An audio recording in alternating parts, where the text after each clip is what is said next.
Hello, John. Thank you for coming back to the show here. We're on part 34.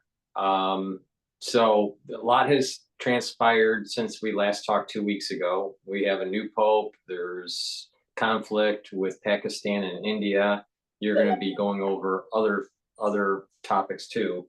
We are doing a live stream on YouTube, live stream on my website, the-studio-reykjavik.com. Also simulcasting on X Spaces. We're going to be taking questions either through text messaging or asking for the mic on X Spaces. You'll be able for the audience to ask questions.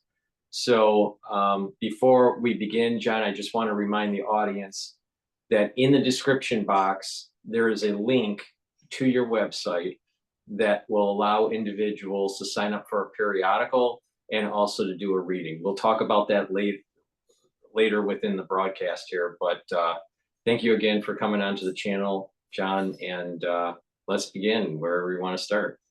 Well, thanks for having me, Paul. I noticed there were a lot of new people subscribing to my free newsletter list, probably because they're already anticipating this show via you and the DrPaulCottrell show. And yes, well, yes, we had a pope die. And then in the last 2 weeks, a pope died, replaced by a new pope, Leo the 14th. And also there was a massacre in Pahalgam, a place where Jesus may have walked in Kashmir. My Hogue prophecy report that I hoped was only going to be 3, now it's 9 articles, but there's just so much going on. I hope to have it out in about 3 or 4 more days. But it will definitely contain a lot of the things that are going on now, and also historical and prophetic context. For instance, I start the whole story of Pahalgam. I found a beautiful picture of this very beautiful meadow in the Kashmir mountains of India and disputed land of Kashmir. Pakistan is a part of it. India and China all have parts of it.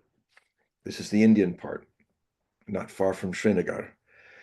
And you can see people playing on the same grass that nearly 2,000 years ago, or more actually. These are the descendants, grass seeds, of the grass seeds that Jesus with his flocks of sheep might have walked upon. They knew him as Esa. In fact, um, it's not just Josephus who talked about Jesus. It's not just the Talmud that most biblical New Testament scholars wish to avoid, because the Talmud speaks a lot about Esa, but all in very negative terms, because the Sanhedrin were Talmudic, I think, in that regards. And of course, they were not very happy with him. But it's worth reading, and it's worth exposing the fact that most Christian scholars don't want you to read what the Talmudic Jews had to say about Jesus.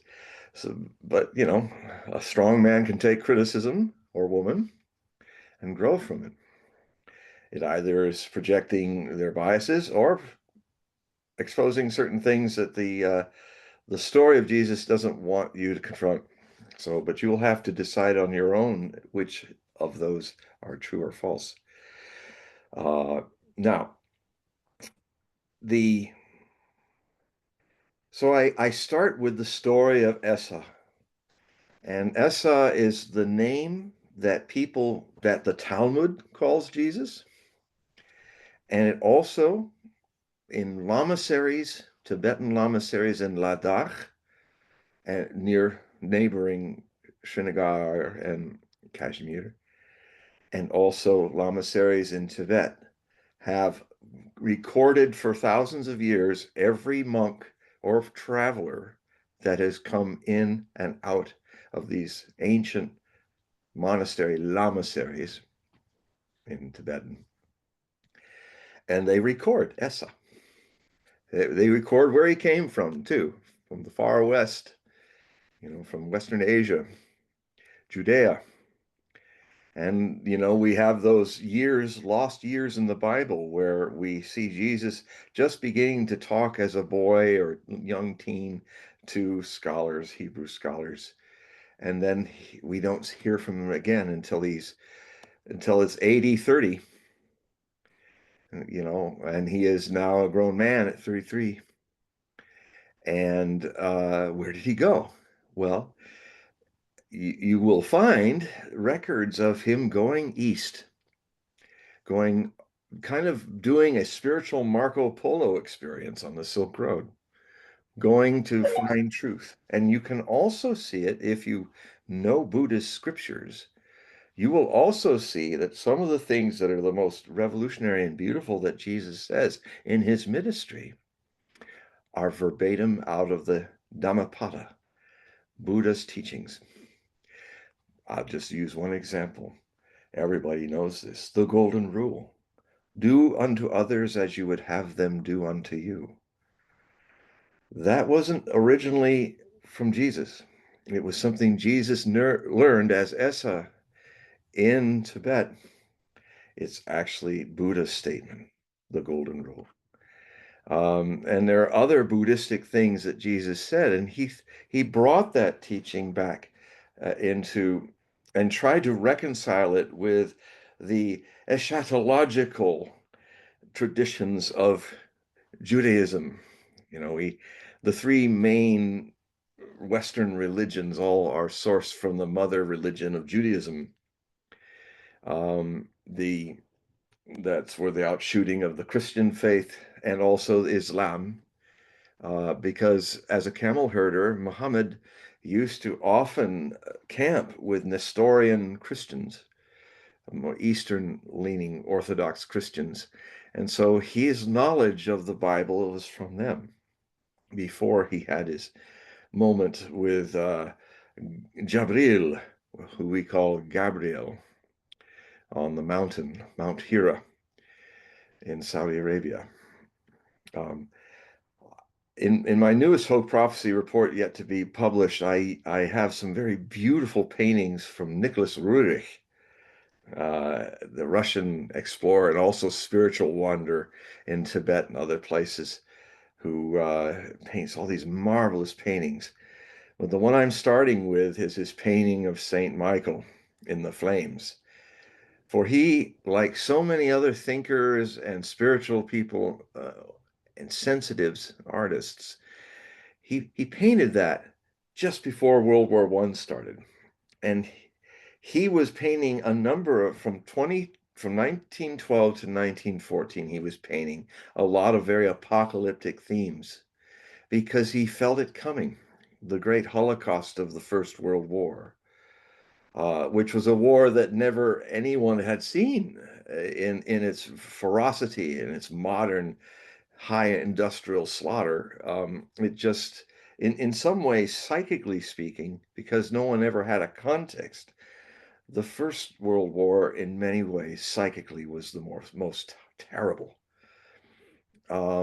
It was because even though World War II was even more modern 20 years later and more violent, people were used to that darkness by then, that variation on a theme. But people were very innocent, from the leaders to the led, to the horrors of modern warfare. They'd had warnings. Many European watchers were on both sides of the American Civil War, taking note of how, because that had a lot of aspects of being a first modern war. It even had trench warfare.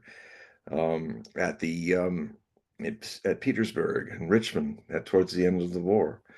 It had the problems of that they didn't listen to the problems that they had in the Austro-Hungarian, the Prusso-Hungarian War in the 1860s, and then there was the Franco-Prussian War that really was indicating just how things had to change in your tactics because the weapons were the tactics were where everybody's shoulder to shoulder running in an open field.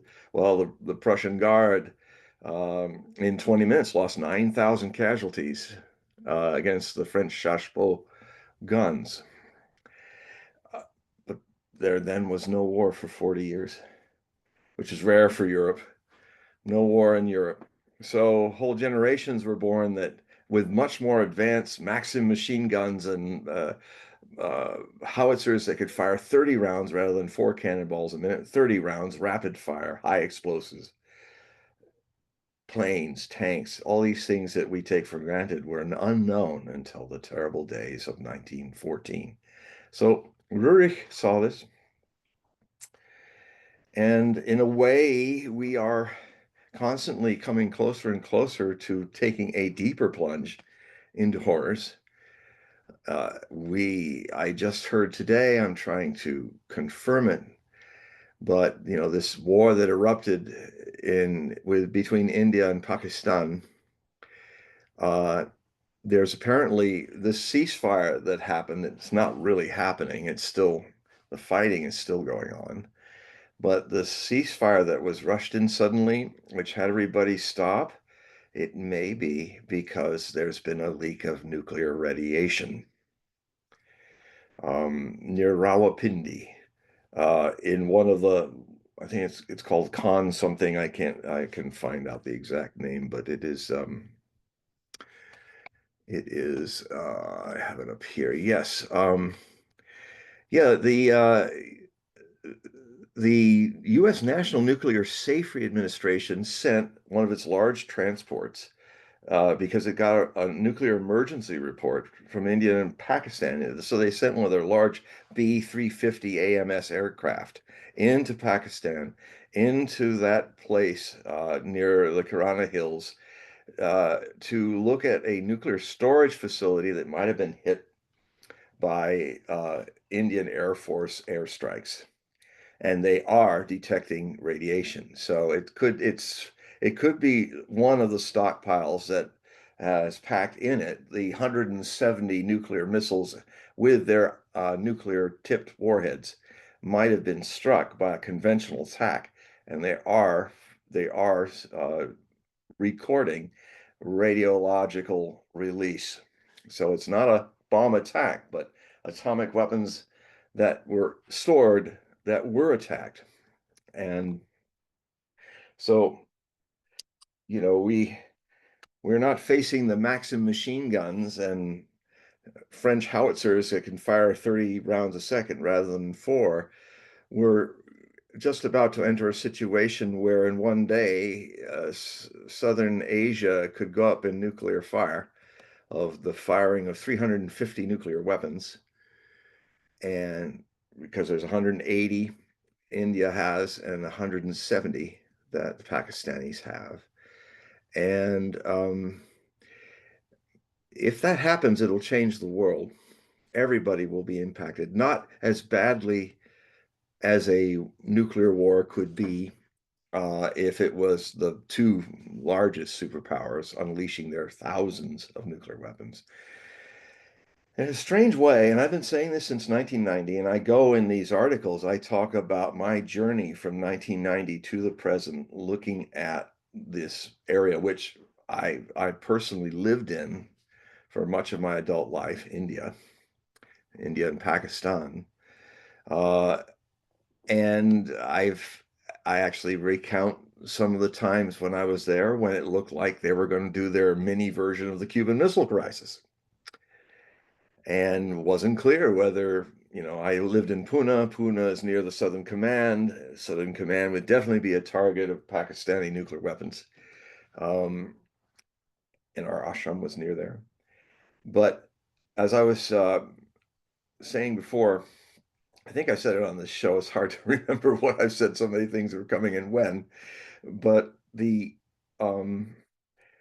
we were fortunate in these things, as we are hopefully fortunate now. Weather could play a really good factor in this war, this war being drenched not by radiation, but by monsoonal rains in another month or so. And when that happened in the Great Standoff of 2002, which was caused by the terrorists were running wild, not just with 911, but 4 months after that, the Lok Sabha, the Parliament of India, was attacked by terrorists. They tried to slaughter the entire parliament. They didn't get into the main hall, but a dozen guards were killed and wounded, and the terrorists were killed. And these people were from um, a this is a real problem Pakistan has to face, is that they have aided and abetted terrorism in India. And I know, I saw it. I looked at the reports. There's been always Lashkar-e-Taiba and other Mohammed-e-Taiba. They have camps. Pakistanis support them, and they murdered thousands of Indians. And India, this happened again with the Pahalgam attack. 5 terrorists came in. They were probably already in country and as guerrillas fighting the Indian forces that are inside occupied Kashmir. They would call it occupied.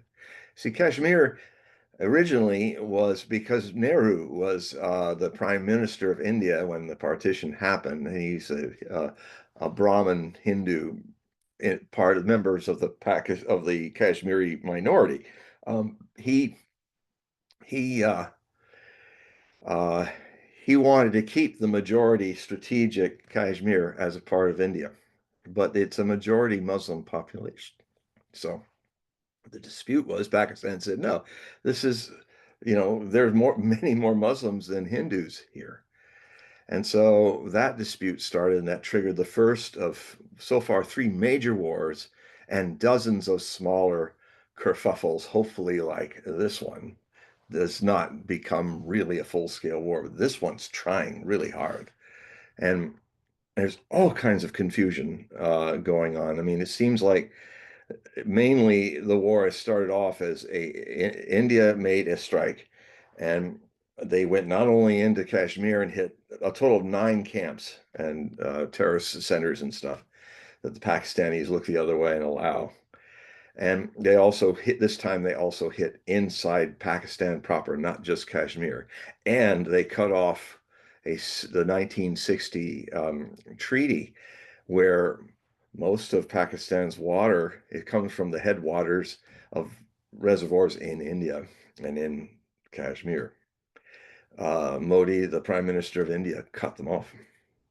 And then he let a few weeks go by where a number of the major rivers dried out.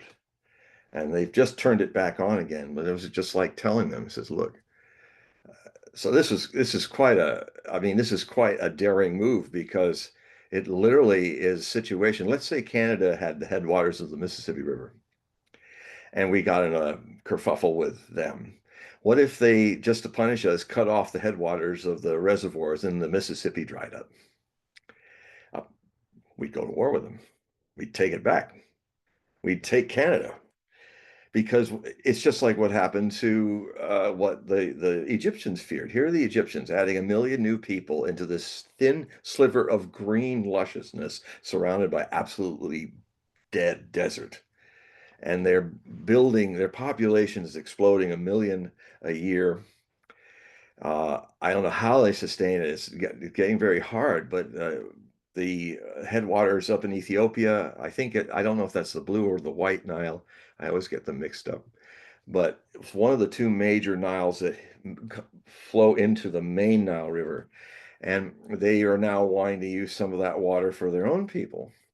So this has been 20, 30 years of this, where the Egyptians say, if you open those dams and start cutting off the water, we'll have to bomb those dams, take them out, because you'd literally be cutting off water to 90 million people. And so you've got a situation in Pakistan where they're cutting off the water to several 100 million people. And then you're facing an enemy of 1.4 billion Indians. So the situation is backing Pakistan into a wall. It's not that stable a country politically. I mean, the real prime minister had been incarcerated with lawfare, Imran Khan, and there's a lot of people in Pakistan that aren't happy about that. And the military juntas, he tried to kind of break the junta's control on all the wealth and situation in Pakistan. And it's not working. They arrested him. Now they've got another prime minister in there. And then the defense minister, when this all started, made kind of a lame variation of a theme that Putin had said about Russia. But he was saying that, well, if Pakistan goes down, why should the rest of the world not go down with us? It's a bit. Putin made it more a statement. Well, if we as Russians don't exist in this world, if you destroy us, I mean, with nuclear weapons, um, how can you survive either? You know, how can you, then if you're out to wipe us out, then we can't live in a world that doesn't allow us to exist in it. And of course, if the missiles are flying from America, the Russians will launch. And so that hopefully is a deterrent. Now, India doesn't have those, and Pakistan don't have those deterrents. So if you back Pakistanis up against the water wall, and that was probably too harsh of Modi. But Modi's BJP party, but he's not the BJP guy who was running it when it happened during the Great Standoff. Vapaji, I think was his name.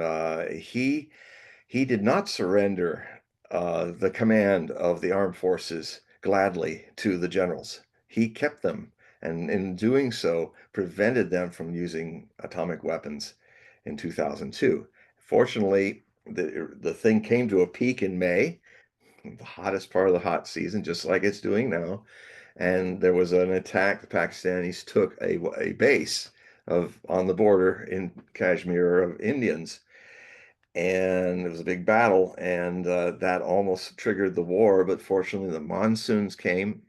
Everybody had to sit for 3 months. They cooled off in the rains. I love the monsoon for that. It's really a time where you just chill out, and it's raining all the time, thunderstorms and everything. And then when October came, where the anger had gone, and so I probably told a little of this last time, but this we're still in that hopeful pattern. But um, I, South Asian news has really gotten crazy, crazier than when I was there. It's just all this flash and movement and this and that and broadcasting the same footage, thinking and if you're not watching, you're thinking it's like, oh, it's constant missile fire and stuff going on. And I can't really tell if this thing is really escalating as much as they're all going, yes, it is. It is. It's doing it very bad. Everything's, oh, we're going to wipe them out. And it's just nuts. And I'm confronting a real information chaos right now. That is, I have to kind of feel my instincts more. And my instincts have been, there's more sound and fury signifying nothing really happening here than what they're promoting for ratings, both sides. Both sides are really bad at it. And then you get CNN's guy, and he's far, far away. It's just like the guy that was on the hotel in Kiev telling you what was happening at the beginning of the Russo-Ukrainian war. I mean, all he was like 30 miles away from the action, and he's just kind of making it up or hearsay. You don't have like what happened with one of my best sources, an American who lives, has a wife and children in the Donbass, Patrick Lancaster, a must see. You gotta check him out. He has been following this war since it was a civil war in 2014. And he's actually he's trying to get into India or Pakistan so he can try to find out what's going on there. Because he sometimes goes to other war zones like Armenia and Baku and all that area. So anyway, so now we've had this new development. So one of my articles, Article 3, is just where I just put a report for each day I'm writing this and give a paragraph of what's happening. Today's report is about the nuclear radiation problem. So what I'm hopeful, and I think it will happen this way. My prophetic sense, hopefully, it's usually 80%, but that means it could be 20% there that's wrong. My sense is that there's a lot of posturing and shooting and making noise, and there's been damage on both sides, and there's been a number of jets destroyed on the ground by the Indians and a number of jets been shot out of the sky by the Pakistanis. A whole lot of drone terror attacks from either side, day and night. But my feeling is it's just going to settle down. That may still be threatening and shouting until the monsoon comes, and then 3 months will go by and then it'll be all over. But if it is not, then I'm going to try in the unimaginable that could happen. I'm going to take a step beyond that to a bigger prophetic future that could, in the end, if such a terrible thing were to happen, and I don't want it to happen, who would? Who would want anything like this to happen? And I've lived there. This is the cradle of all, some of the, India is haunted with the presence of enlightened beings. Um, to see it destroyed, the ashram of my master destroyed, all of that would be terrible. So I don't want it to happen personally. But if it happens, and I've been writing about this possibility since 1990, when I first started writing about such things, when I was still in India in 1990.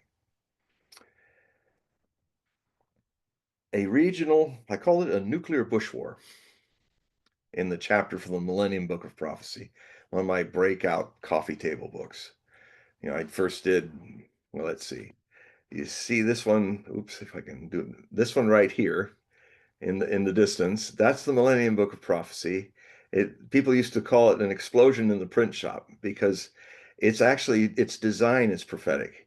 It actually redefined all the things that we now take for granted, like a screen where you have to read like this. People were telling us you can't do that. People's eyes won't be able to do that. We did it. And now it's like, so the book's literally, the design of this book is a work of prophecy that was 100% fulfilled in all the ways we did stuff. We just broke all the rules of design. And so I was telling you, I think the other week, the earlier one, which was this one right here, the Nostradamus and the Millennium. That's my other really beautiful coffee table book. This blue one that you can hardly see in the distance there, though, is Messiah's, and I think that's my best coffee table book. So I used to do coffee table books. They're very much more work than just writing, but and since then I haven't done any. So, but the thing is, in the Millennium Book of Prophecy, my second book, second of 53 so far, I said, well, if the South Asian area was destroyed and 1 billion people were killed in the radiation and blast effects of 350 nuclear weapons being let off, the whole rest of the world would be watching in the miniature what would happen to it if the big nuclear war happened. And we'd even get a little taste of nuclear winter, what I call nuclear autumn, where the best we could hope for is the 2026 will be called the year that there was no summer in the northern hemisphere. And if we're lucky, the famines that will be caused by it will only kill another 1 billion people.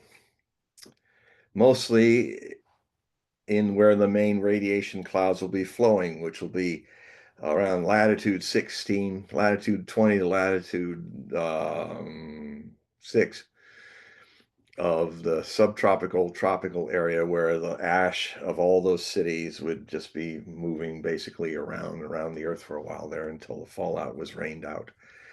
The way India is set up, it's not the place you have no advantage weather-wise if you're Pakistan or India, because everything kind of flows around there. So all the bombs you launch on Pakistan will also irradiate you, India, and as much as it irradiates Pakistan. So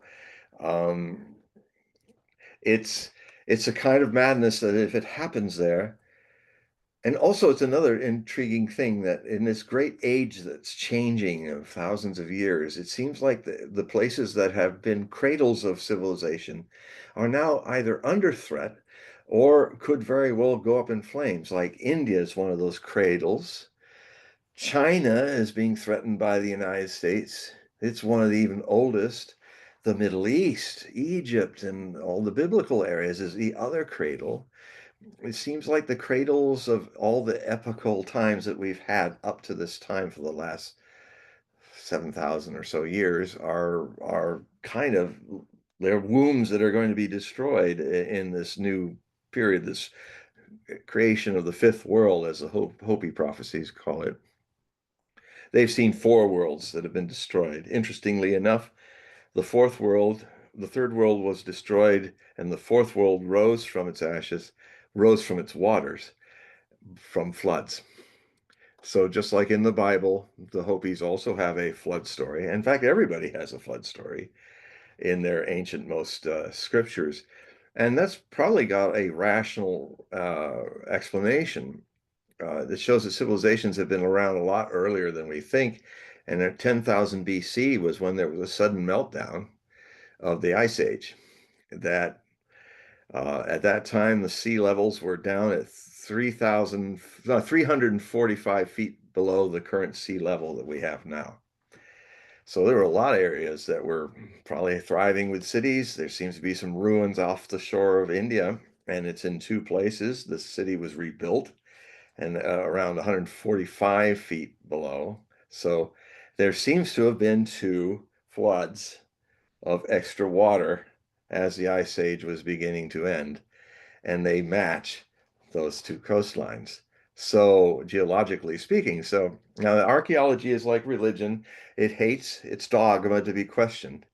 Like we're only supposed to have cities around 500 BC being the first cities. They may be off by 10,000 years. So but they don't want to deal with it. I mean, there's literally evidentiary stuff down there. I've seen the footage of it. People have gone down there. There's another place in a paddock-like structure that's carved out of solid stone that's like a warship spot, and it's just off the southern tip of India. So, and these things were found by accident. They were found by people exploring the continental shelves to see if there was oil. And so they did radars, and then the radar came up with a grid of a city, with a lot of squared off buildings, not very sophisticated, but a city, civilization. And so these, so the cradles of our religions, of our societies are kind of, that doesn't mean they'll all go up. Maybe none of them will go up. I hope not. But they're definitely threatened. Uh, but what could happen from this terrible tragedy if the Indian-Pakistani war goes nuclear is what it would do to us as a lesson to take these bombs and stop them, erase all nuclear weapons. I think that's what would happen because we'd see what just a little corner of planet Earth and how that little corner would impact our whole climate, our food growing, all of that. That it wouldn't be a theory anymore. It's like when you're a woman and you're growing up, you've never had a child, you've seen it, you've seen what people go through, but it's only when you are bearing down on the kid and all that you're really having the experience. It's probably not a good analogy because about birth, this is about death.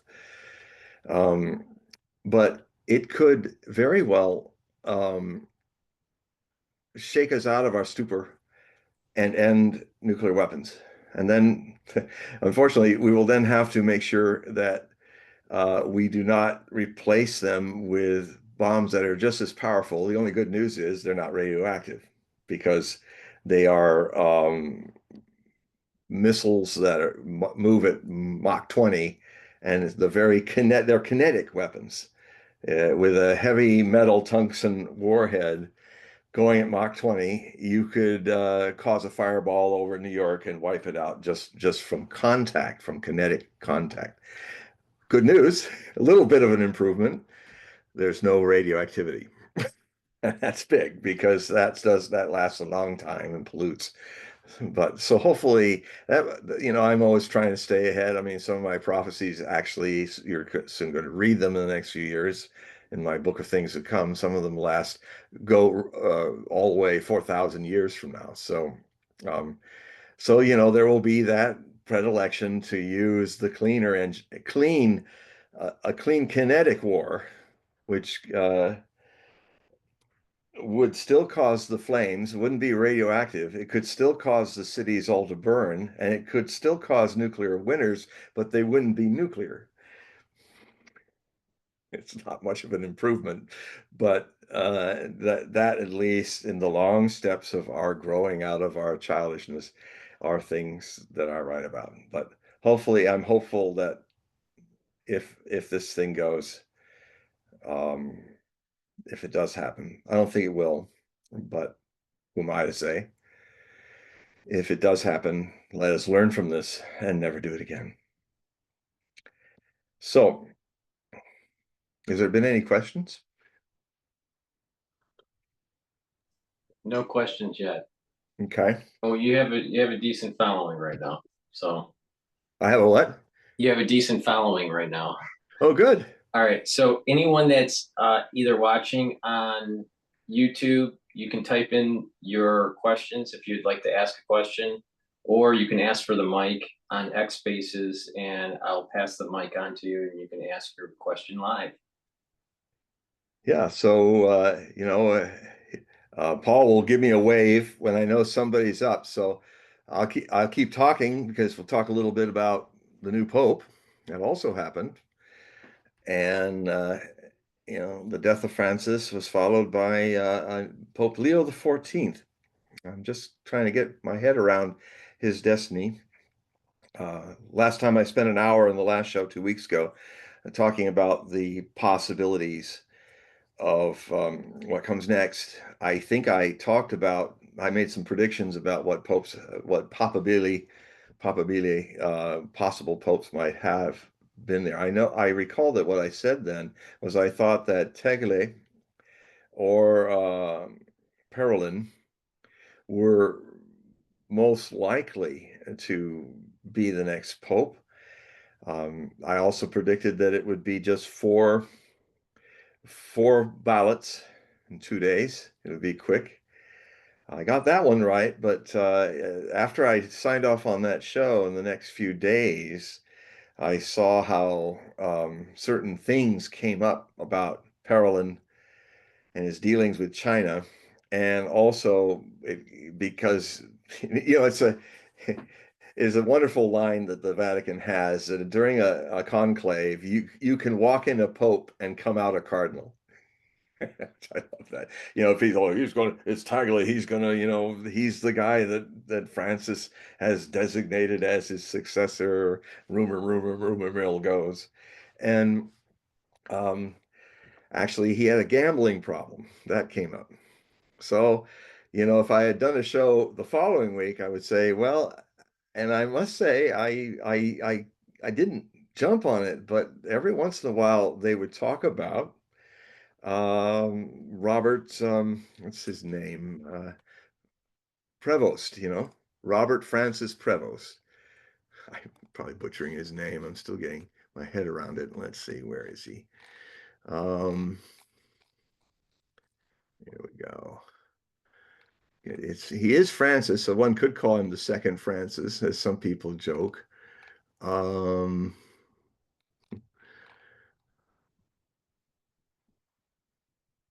where is he? There we go. Yes, Robert Francis Prevost. Yes, that was his Christian name, and interesting that he picked um, his name after he's the only other Augustine monk, Order of the Augustine monks. He actually was head of the Order of Augustine monks from 2001 to 2000. He was 2 6 year terms, 12 years. Um, I was just looking at his astrology. He's a Virgo. Um, oh, that's Trump. Wrong stars. Okay. Oh, I know where he is. I have a lot of things up. Let's see. Ah, here he is. Yes, he is. Main issues he's going to have. I mean, for one thing, it looks like a real solid pope, whether you like him or not. He's got a presence. He's a Leontine pope. So, Leo stands for king. It's symbolized by the golden crown. So I have to agree with a number of, I was watching a Vedic astrologer, Hogarth, I think is his name.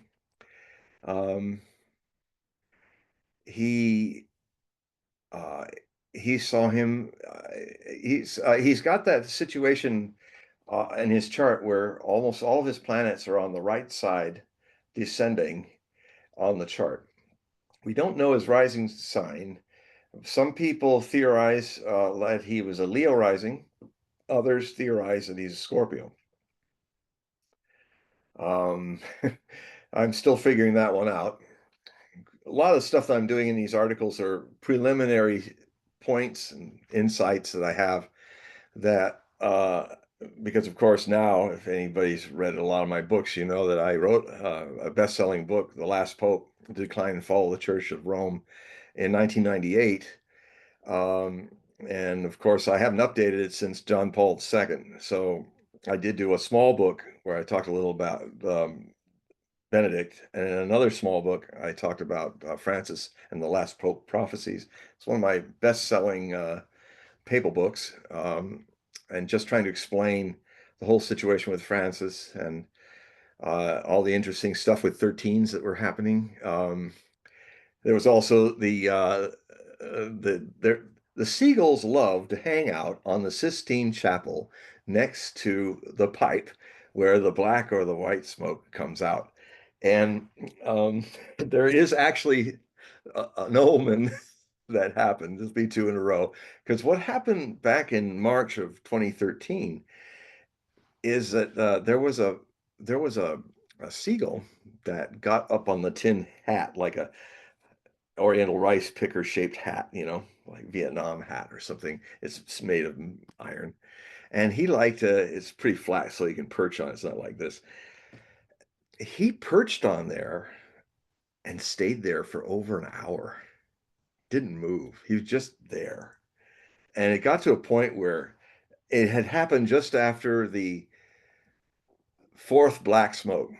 So they had one evening one to do. And so he was there. And 13 minutes when it got dark, he flew off at 8 o'clock, 8:13. He stayed there until 8:13 and he flew off. And then 13 minutes, sorry, at 8 o'clock, he flew off. And then 13 minutes later, the white smoke came out. So another 13, 2013. It was all these 13s happening. Now, that can either give you a triskaidekaphobia event, fear of 13s, Friday the 13th, all that. Or, you see what happens. So anyway, some people might look at that as, understandably, might look at that as a sign of the schism coming in prophecy, the crisis in the Catholic Church of apostasy, that and I would say, as I was saying last week, that Benedict the 16th did a lot to start that, and there's a lot of prophecies, Benedictine prophecies and all, that there would be a Benedict that would start. They thought it would be a Benedictine, but they got that wrong, but it was a Benedict who really was into the Saint Benedict's way of doing things. He considered himself the reformer, that he was going to be the reformer, the strong, courageous, won't let you get away with anything reformer, because they were having problems with Arian Christianity and other forms of Christianity that were seeing Jesus as a mortal man, not son of God. So, and there was a lot of that going on at that time, around 500 BC, when Benedict created this first major order of monks, of Christian monks, the Benedictines, one of the oldest. And St. Augustine is also one of the oldest too. He was similarly, he was in Africa putting all that together. Anyway, so Uh, there was something that happened with the birds as an omen. You know, it's um, that's what they call it. Um, anyway, the reading of birds is a divination tradition in prophecy. So I can't remember the long Latin name of it, but some of you might know. Anyway, the so here's what happened. Uh, it was around 6 o'clock, and everybody was kind of enjoying. It was a little cute little baby seagull that, I mean, he was like only a third the size of his mother. He was just out of the egg, and he's all scraggly. I mean, kind of looks like my beard, you know. It's just like, and she had come flying in, and she had supper. It looked She had to vomit it out, regurgitate it, and he's waiting, and it falls out of her mouth as this gray, furry mess, probably a rat, a small rat or something. And she was trying to coax him to eat it, and so not long after that happened, the supper was disturbed by the white smoke. Now, some people are want to say, what, did we vote a rat in to the office of papacy? I don't think so. I don't know, but so there was a drama again with the birds 12 years later. Um, One of the things that was very interesting with the Francis situation is seagull's one of his animal symbols.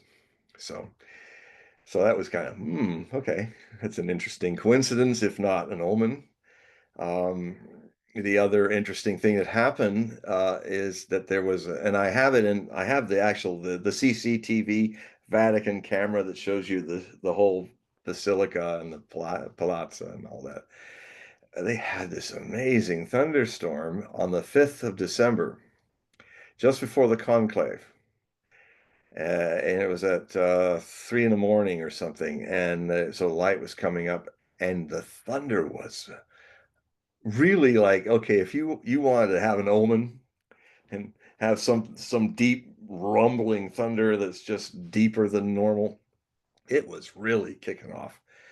And of course, that harkened back to 12 years earlier when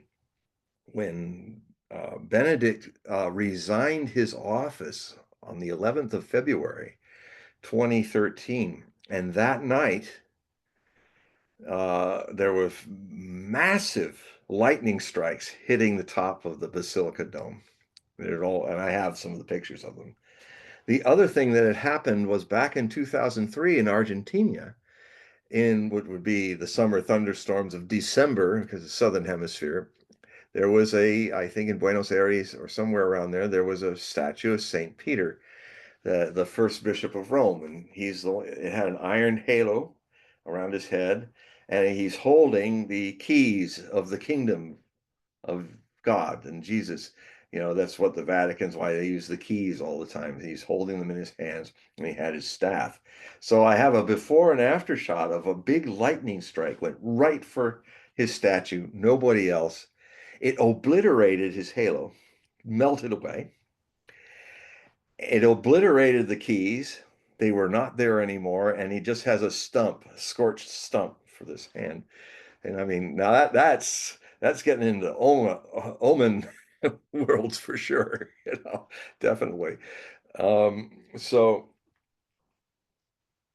so you know, I don't recall, in all the popes that I looked at, especially modern popes, so I could qualify it by seeing film or CCTV. This only happened as long as I've been looking at it down the whole papacy. This only happened with Francis, and now it's happening again with Leo the 14th. Now, Leo's going to be a no BS pope when it comes to politicians and all. He's going to be tough. He's going to be strong.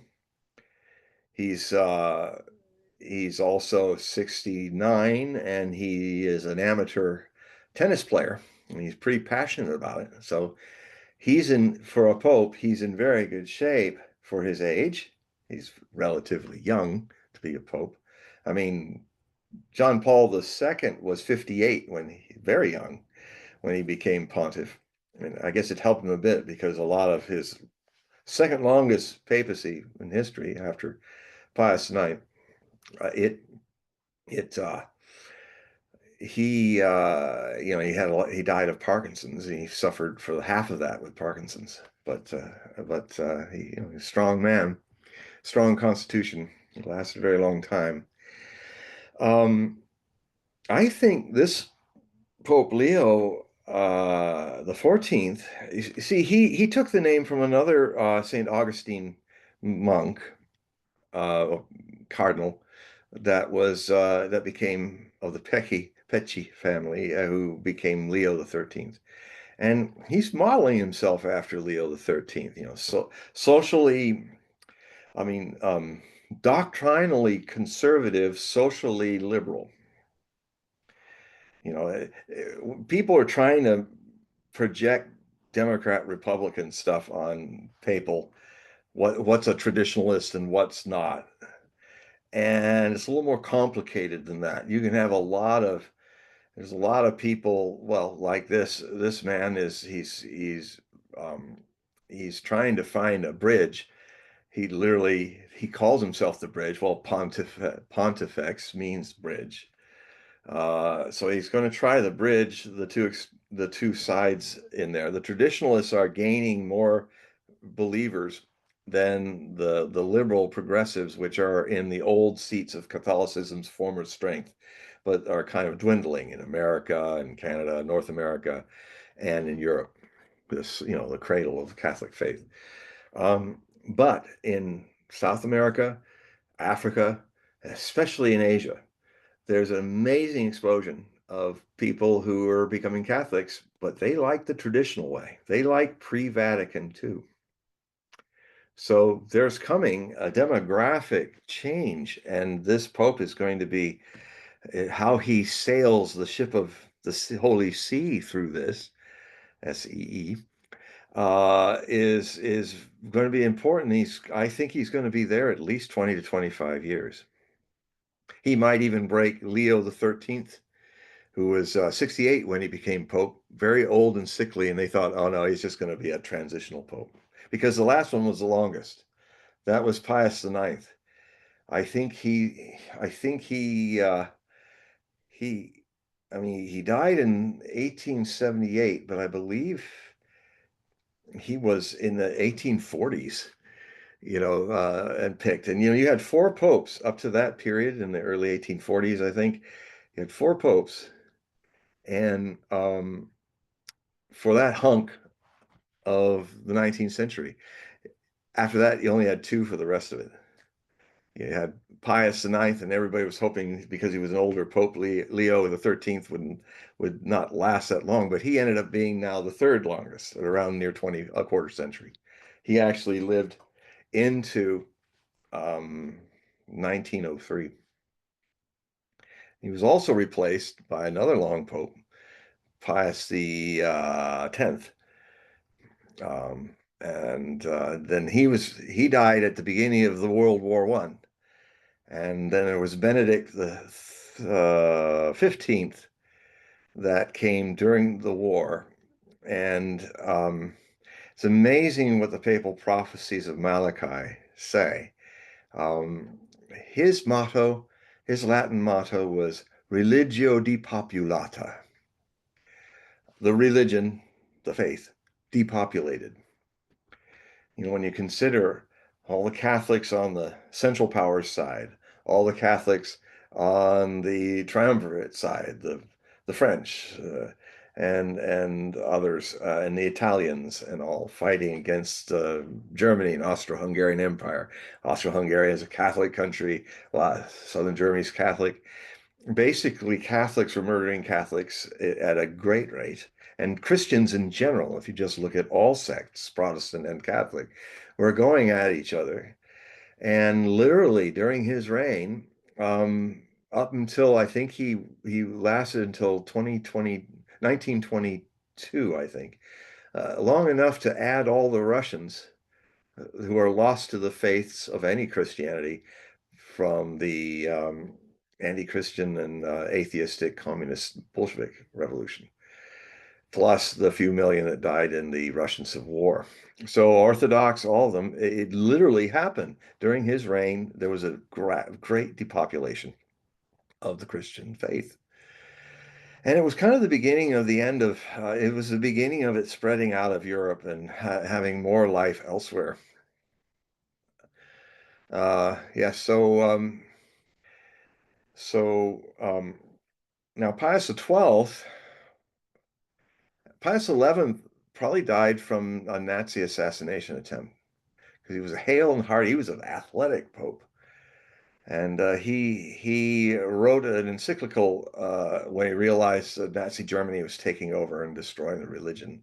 And the Nazis did not like the encyclical that he did, and suddenly he ate something and died.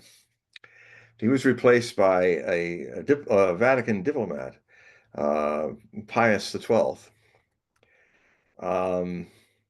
It's interesting that this is a weird thing that happened. It was almost like promoting a prophecy and making it so.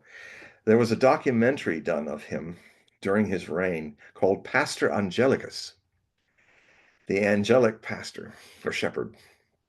And it was this film promoting him as this very spiritual pastor of Rome. Now, he had a blind spot. His blind spot was he was so against communism because of his atheistic qualities that he would make a pact with the devil like Hitler. In fact, the Vatican exists as a country with its own political borders, very small country inside the city of Rome because of Benito Mussolini and the fascist Italian Empire. They made a decision to create the Vatican Accord, which actually made the Vatican. So it was the fascists that helped the Vatican to be there because the fascists wanted the Pope to be stable and all this problem since Pius IX lost the Papal States.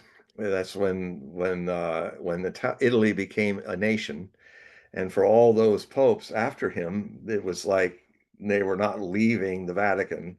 Now they made it official, like a country, and they made peace. When sometimes people would say, "Oh, Hitler's killing millions of Poles. What are you going to do about it, Father?" And he said, he said, "What about the Poles?" He said, "Well, what about the Germans?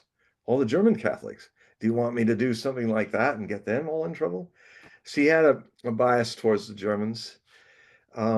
He did on Vatican radio when Hitler invaded the Soviet Union in June 22nd, 1941, the most apocalyptic campaigns of World War II. He got on Vatican radio and, well-meaning, he called it a great crusade, that Hitler's soldiers and the Axis powers were fighting a great crusade to stamp out the godless communists. So he called it a crusade.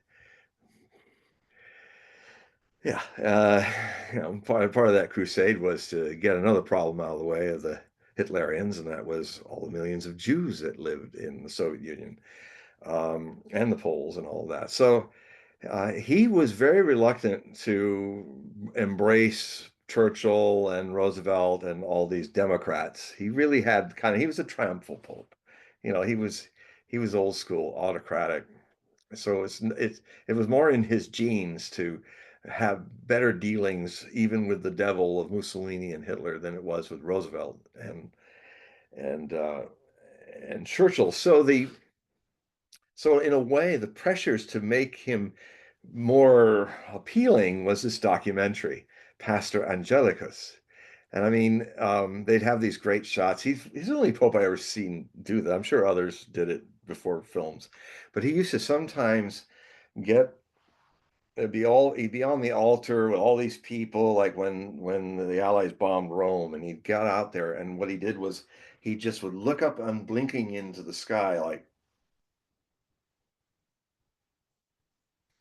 that, and it was quite powerful. I mean, he was really in some zone when he did that. Um, but here's the thing: they the movie must have known about Malachi's prophecies. So because he was in the 111 mottos, that is a perfect report of the from 1142 all the way to Benedict, an unbroken succession where every Latin motto in the 5 ways you can define them, everyone, most everything up to 76 when it was printed in sandwiched in a large volume on the history of the Benedictines. Um, called Lignum Vitae, the line of life, the living line. And it's odd because Malachi's not a Benedictine; he's a Celestine. So Bernard, Saint Bernard was his best friend. That's where they were very close. The famous Saint Bernard. He died in Saint Bernard's monastery on attempting a second journey to Rome, but he ended up dying there, I think in 1148. So the documentary must have found the motto for Pastor Angelicus, because he was called Pastor Angelicus. So in a way, they fulfilled the prophecy by making the documentary, but it's actually a phrase that was waiting to be fulfilled since way back. So it's kind of an interesting story that way. And oh, we got somebody great. Yeah, we have a few questions here. Excellent. So, from your perspective, why do you think the Pope picked Leo? Picked who? Why do you think that the Pope picked the name Leo? Oh, well, he's an Augustinian, and the previous Pope Leo the 13th was also an Augustinian. So he kind of models himself, just like Benedict wanted to model himself after Saint Bernard back in 500 BC. This current Pope, who actually ran the Order of the Augustines for 12 years, first 12 years of the new century. That's the main reason he wants to do the social justice, make it a little more progressive, but at the same time, he's also going to be more conservative about the doctrine. So you're going to have one aspect of him being like Francis, but I think a lot less so when it comes to dogma. So that's what I'm going to get into his astrology about that soon. It'll be published in about 4 days. But yeah, so that's the main reason he really admired him. A lot of popes do that. Do you see the picture where he's praying at Pope Francis's grave today? Yes, I did, and that's such a beautiful I know. church. Uh, I think it's the San Maria Maggiore, which is way into Rome. It was where Francis used to like to go. He liked it and he wanted to be buried in the wall there. And I think it's very lovely how they kept it simple with a little larger version of the cross, the silver cross he used to wear, just Franciscus, and a little marble slab of the light. It's really, it's Zen. Very, for Catholics, it's about as Zen as you get. I'm glad you used that term because I was thinking the same thing. Yeah. There's something about, even though Francis was an individual that was, um, I'll use the term simplistic. He didn't use all the trappings. He didn't take on all the trappings of the popehood. I guess is the term. Like St. Francis, that was his model. He was following St. Francis. But you see My that favorite so saint. in Zen Buddhism, you see that it's especially in Japan, simple design, simple lines. But there's also that picture also showed a little bit of a minimalism Yeah. that's modern. Yeah. There's a modern aspect to it that was Yeah. strange in that picture. Well, he was quite revolutionary that way, and I know when it happened. I was kind of the first things I wrote about it says, well, because I wanted the shoes of the fisherman, the movie. where there's a guy who's a Ukrainian Catholic in Soviet Union, and he's even put in Stalin's gulags and all that. He somehow manages to get out of all that, and one thing leads to another. There's a conclave, and he was very much. It was a very prophetic movie. He actually was like Pope Francis. And what happened was there was a big famine in Red China, and so to stop World War III from happening, he's saying we have to become a more rich in spirit and poor in things. This Catholic faith, so they're selling off all the art and stuff like that to make enough money to get the food so that China didn't go to war with the Soviet Union. And the premier of the Soviet Union was played by Olivier. He really did the Russian perfect.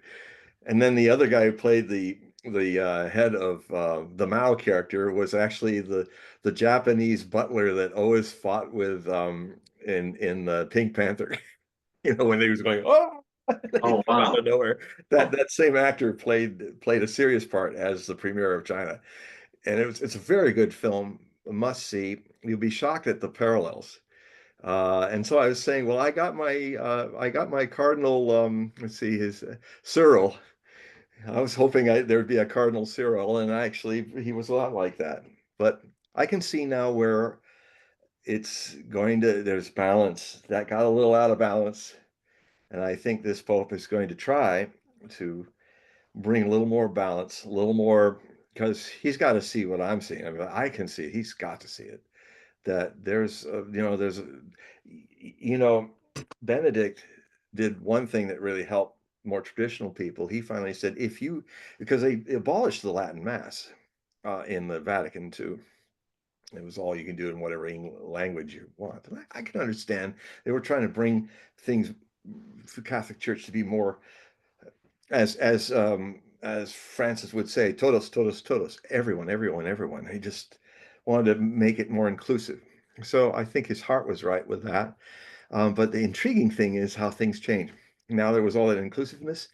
Now there's a lot of Catholics who yearn to have the Latin Mass back again. And Benedict said, well, if you want to, you don't have to do it in your basement. If each parish decides what way they want to do it, they can do it. That's what Benedict did. Um, and so what's happened is a revival of the Catholic Church, which is not looking for progressiveness at all. It's looking for the old, solid, trustworthy, this is the way it is, deal with it or go somewhere else, because there's a lot of other choices. It's that need that people have when the world becomes more and more chaotic. They want order. They want things that are stable. Now the danger is that's what often happens when democracies become mobocracies, like ours is becoming, like Europe is definitely becoming much worse. And the problem with that is, rather than when you then have people want order, that's when you get the Hitlers, that's when you get the Stalins, that's when you get the other extreme. So that's the fine line that this Pope is going to have to try to get through. But go ahead. Yeah, there's another question here. Um, you're, have you come across anything? I'm assuming this individual's parlaying it with the Pope. I'm not sure. But the question is, have you come across anything to happen about early and mid-July? I mean, do you have a sense that something will happen early or mid-July? I think it's earlier. It's the 8th of June. It's very close. I wrote in my last Hope Prophecy report, if you become a subscriber, you'll be able to see it, that I wrote about this astrological aspect we're already in it.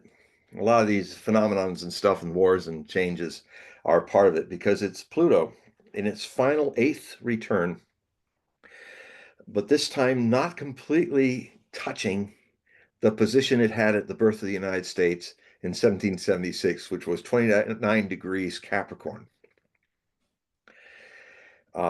This is an important 8th beyond the 7 passes that started in 2021, that each one saw a lot of the things that are knocking the pillars out of our hegemonic era, and by extension, the domination of history by the West.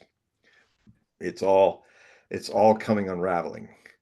And it's since 2021 through just before the election of Trump was seventh pass in October, with a major comet also in the sky, two major comets actually, both called Atlas, and one that just came out of the blue that no one even saw really coming.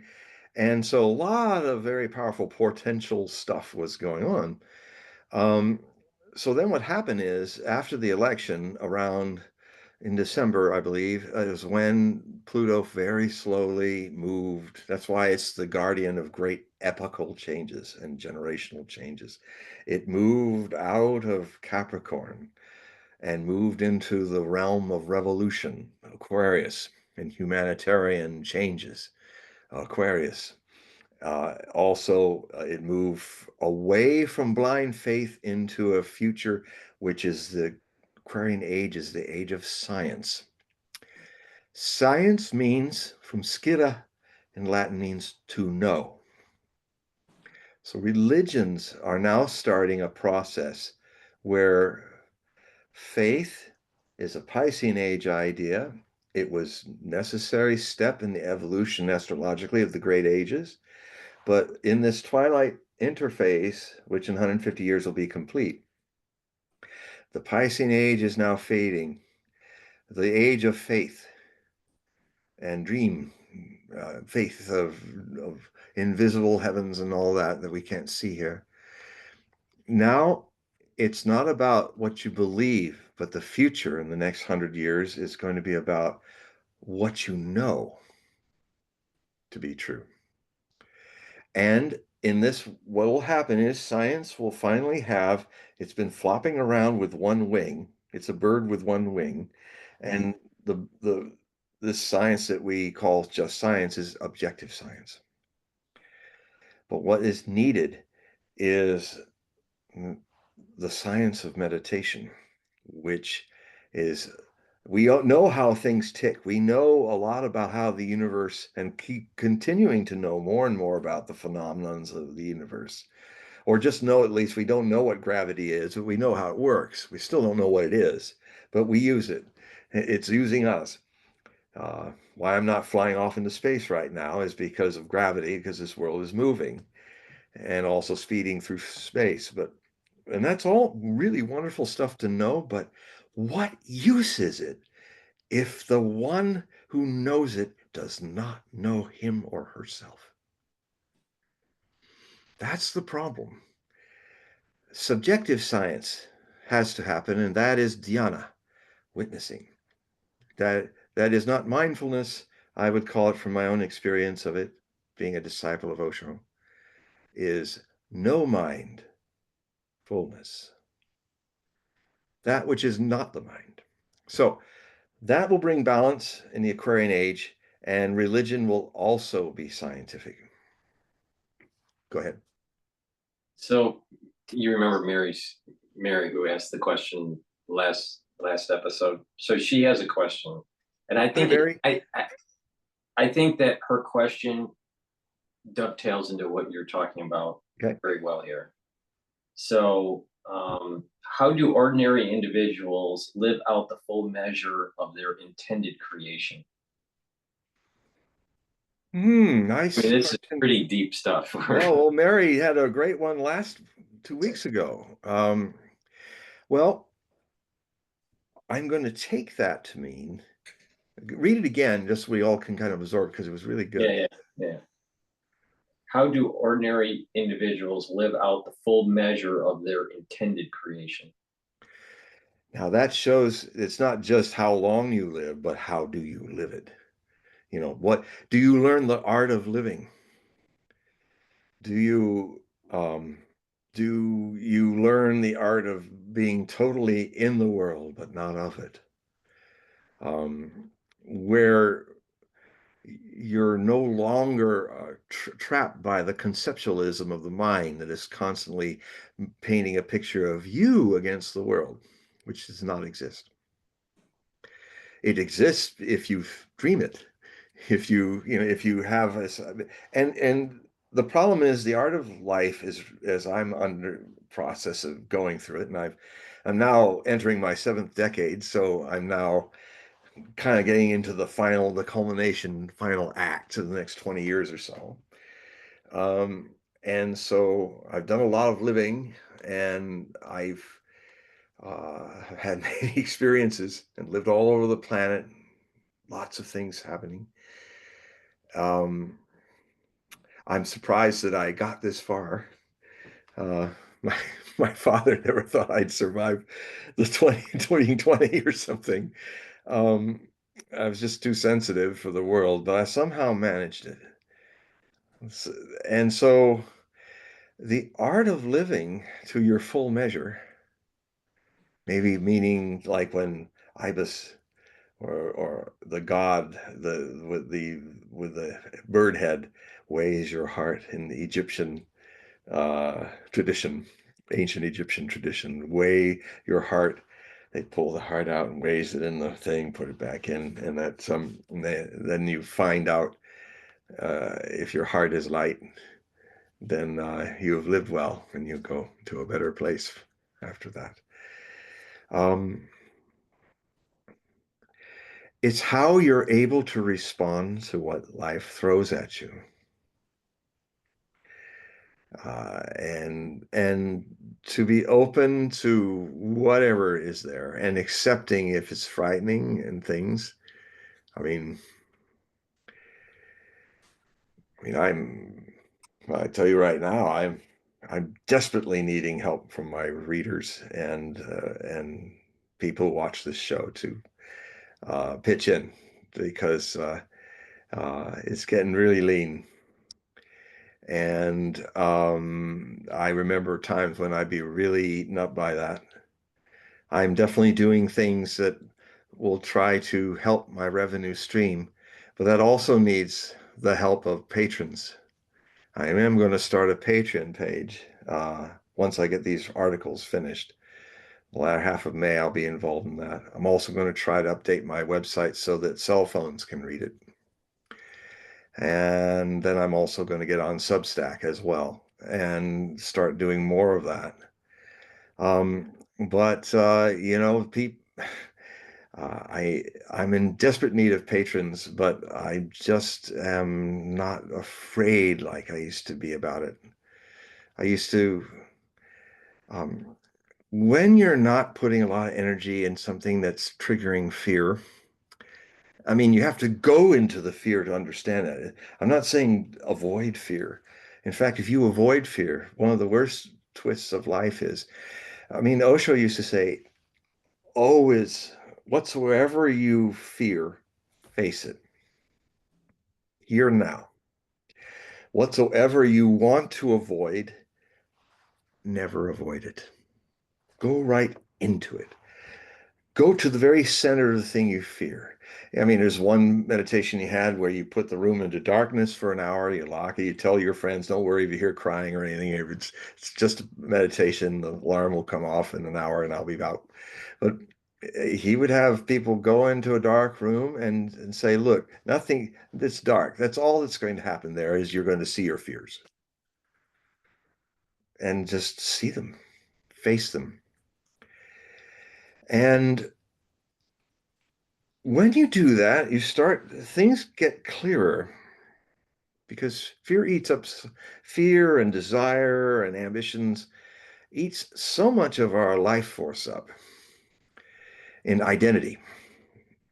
And I mean, I identify with being afraid of having this. And I mean, thing is, I've been in this space before, but it really changed when I realized when I could then take stock of my life and realize that I have the 11th hour luck.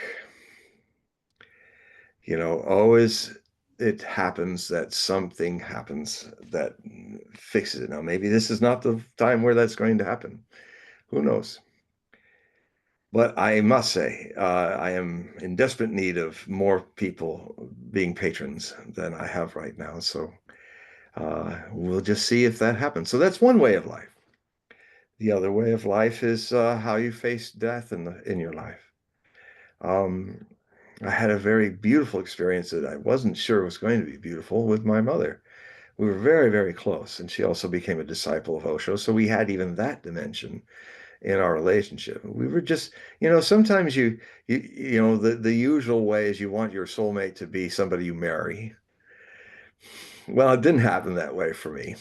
And when I realized that was what happened, I relaxed and things were flowing just right. I accepting things, saying yes to whatever happens, and finding an art of living with it. For instance, one of the great stories is the Sufi master and his disciples ended up having to pass through an area where the Muslims were very uh, fundamentalist, and they didn't like Sufis. They thought they were kafir, they thought they were haram, blasphemous. And so they were literally being run out of towns. They asked for food and were denied food and water, and they often had to sleep out in the desert. And there was this feeling of people trying to hunt them down. Now, their master at the end of each day would always do this beautiful prayer in his final fifth prayer of the five Muslim prayers of the day. And he would say, "Thank you, Allah, for all the beautiful things that you've given us this day." Now, most of the times were great, but in this chapter of their relationship with their master, it couldn't have been worse. But he did not change his prayer, and he meant it. And the disciple was saying, "Why? I got to ask you. We're about to get killed. We've been beaten up. We've been hated and spat on. And how can you say thank you for all of that?" And he said, "Well, God must have wanted that to test us, to help us face danger and evil from a different, more revolutionary response." So, so for him, anything that happened in his life was an opportunity to grow, to become that full measure. So you will not be in control. That's a lot of people burn out their lives by trying to control everything.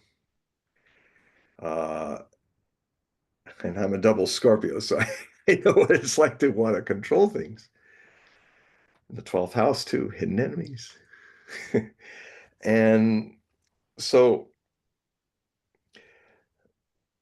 Jesus used to say, "Love your enemies." Uh, I am learning also, love your hidden enemies, the things you were programmed, your survival mechanisms, things like that come up. Love, love your enemies. These are your enemies because they're survival mechanisms that also saved you. I mean, my not showing my anger at home with my alcoholic father, who never wanted to hurt me, but if he was drunk and he used to be a boxer, he could kill me with a blow. He probably would have, and it would have been he would have gone to jail, and it would have been break up the family and all that. So I wasn't aware of it, but thankfully I spent much of my childhood just trying to make everybody happy. The child of the alcoholic, he's trying to make mom and dad and my brother and everybody happy, and try to and never show his anger around my father. And I ended up, by the time I went to Osho's therapy sessions in Pune in 1980, I got quite a reputation as being the phony baloney Hollywood California, you know. And I didn't feel phony, but everybody saw it. And in groups, when that happens, sometimes you're with the group seeing it in somebody else, and then other times everybody's looking at you now. And if you have a memory, you can't forget that you were all with them, and now you're the one. Everybody's saying, "Yeah, you're phony. You're just totally phony." And the harder you try to be authentic, the more phony you are. And what happened was, and finally in that group is, I had an opportunity to be triggered and all that anger came out that I had been sitting on. I was 25, when I did that. I had been sitting on it since I was 14. There's a lot of anger there. And I did a group before that where at the assessment at the end of the group after 8 days, the guy said, the Swami was doing, he said, "Man, you've done something I've never thought I'd see before. You managed not to be encountered by anybody in this group for 8 days." And I mean, it was good because I accepted that I was a coward, but I also felt I had a huge thing I didn't know, and I was afraid of it, that if I let it go, well, in fact, the group's leaders in the next group, they said, there was a time there when we thought you were going to kill all of us. Well, I said, I felt like I could. I probably could have, but there is the grace of the master because it all came out, and I wanted to murder them all, and I could have. It's why I have more compassion for mass murders than a lot of people do. I kind of can appreciate that, you know. And if you're always in a situation in life where you can't be yourself, and then you've had to learn all kinds of ways, culturally or otherwise, to fit in a world and it helps you fit in the world, because if you don't do that as a kid, you're probably going to end up dead anyway, or in a mental asylum, or everybody's ostracizing you. So, we make these compromises to survive. And now, as a meditator, when you realize that, I mean, I realized in that moment, and it was helped by the group leaders, that I was not, the thing that helped save me was now ruining my life. And so, Osho has this beautiful meditation for that. When you see, and sometimes it's always in the voice of your father, your mother, or an authority or something. It has a voice, and the voice is usually not your own. It's your mother, your father, your brother, or something. And what I would say to it is, voice of my mother, or my voice of my father, thank you for getting me this far. You did protect me. You thought you were doing right. But now I am safe, and now you can relax. Goodbye. And thank you for your service. You got me this far. Now you can rest and relax and disappear. So, so these are just a few examples. I could go on for hours, but I think there's other people want to ask questions. But Mary, these are some of the ways. The other is also learn from somebody, a master or a disciple of a master who has been with somebody who is an authentic master, an authentic teacher of meditation, not as contemplation, but as dhyana, witnessing in your no mind center that is fullness incarnate. It's not even important what you're watching. You're not there to figure things out. You're there to watch things as they are and as they go. And in the process of watching, these things go away, because identity is what feeds them. And you're not resisting giving them identity, you're watching the process of how it feeds identity. And in the watching of the process, you are no longer part of it. If your watching is happening, you're watching the movie. It's not your reality anymore. So nothing is done, and you haven't dropped anything. If you try, you're going to get in trouble, because you're going to try to become the mind transcending itself. And it can't. You'll do it. Everybody does it. It's okay.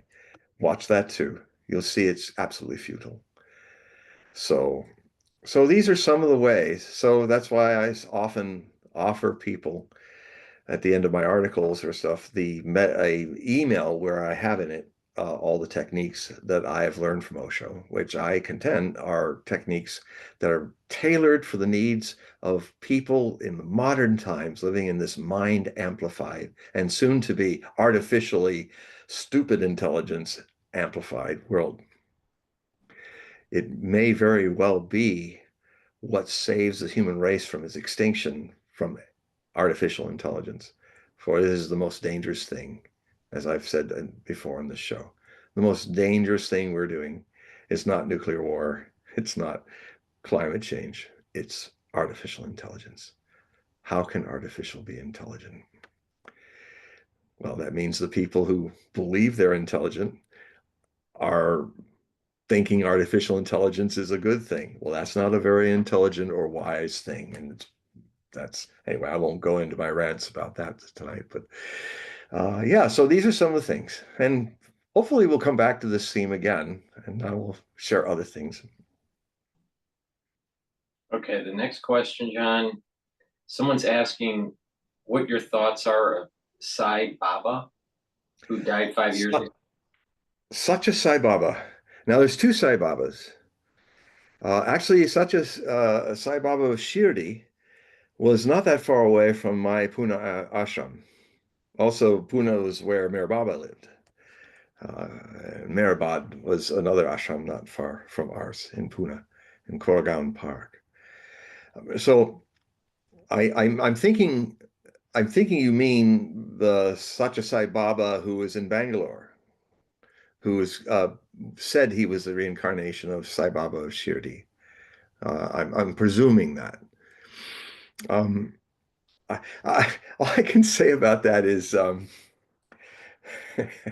there's a funny story that comes to mind. Um, when Osho was traveling and talking all over India, it often happened that a lot of his followers were the followers of Krishnamurti or the followers of Satya Sai Baba. And they would be watching both him and Sai Baba. And it just happened that in one of the times when he was passing through Bombay, he so happened to be his guest room for the discourses was literally the bed had been just warmed by Satya Sai Baba, who was in such a hurry they left one of his suitcases. So Osho saw the suitcase in the corner and he just said, well, let's look and see what's inside it. So he unzipped it. And what was inside were a bunch of Rolex watches.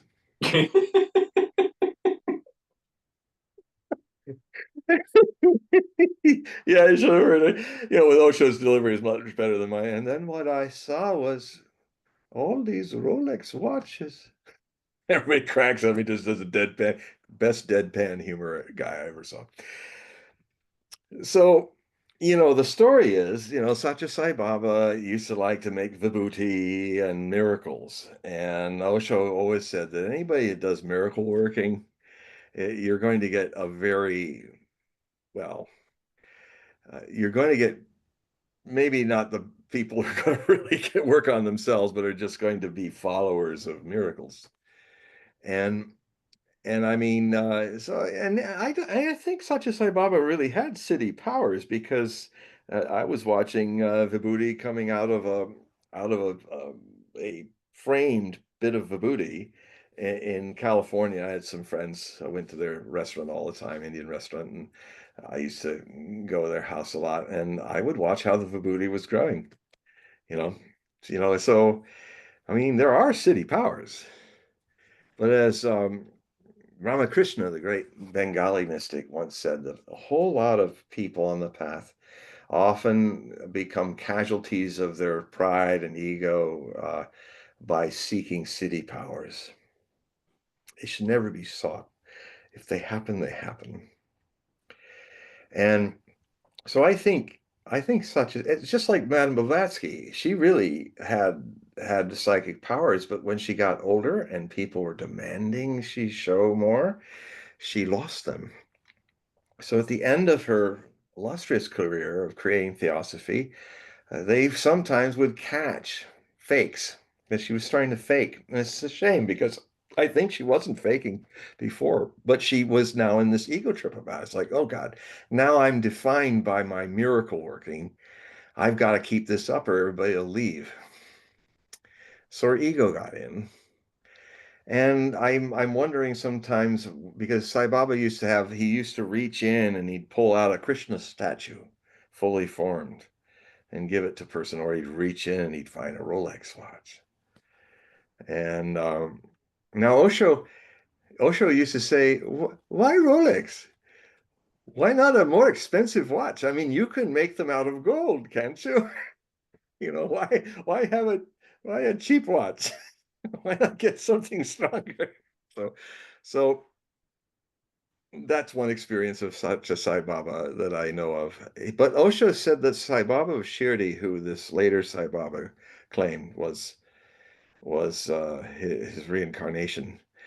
He was for real. He was amazing. And you see the difference in the picture. He looked like Hanuman, the monkey god. And uh, yeah, so I mean, Osho used to do things with energy. He used to put his hands on people, and he'd be sitting in his chair, and he had all these female dancers who would build the feminine energy in a circular energy, and then he had a switch where he could turn off all the lights in the ashram, and then the band would play, and everybody would dance in like a Sufi zikr to a point of to the limits of their body, and then suddenly stuff would happen, So, um, but he didn't pack anything in his suitcase that helped him do that. I thought that was a pretty funny story. Yeah, it was funny when I first heard it. Well, the first thing that popped in my head was in Battery Park in Lower Manhattan. You have all these individuals from the Caribbean that, that's how they make a living, and they just sell, watches. They have these cases, and literally that's all they're doing is just selling fake watches in Battery Park. So that's what I was thinking in my head. Yeah. So, yeah.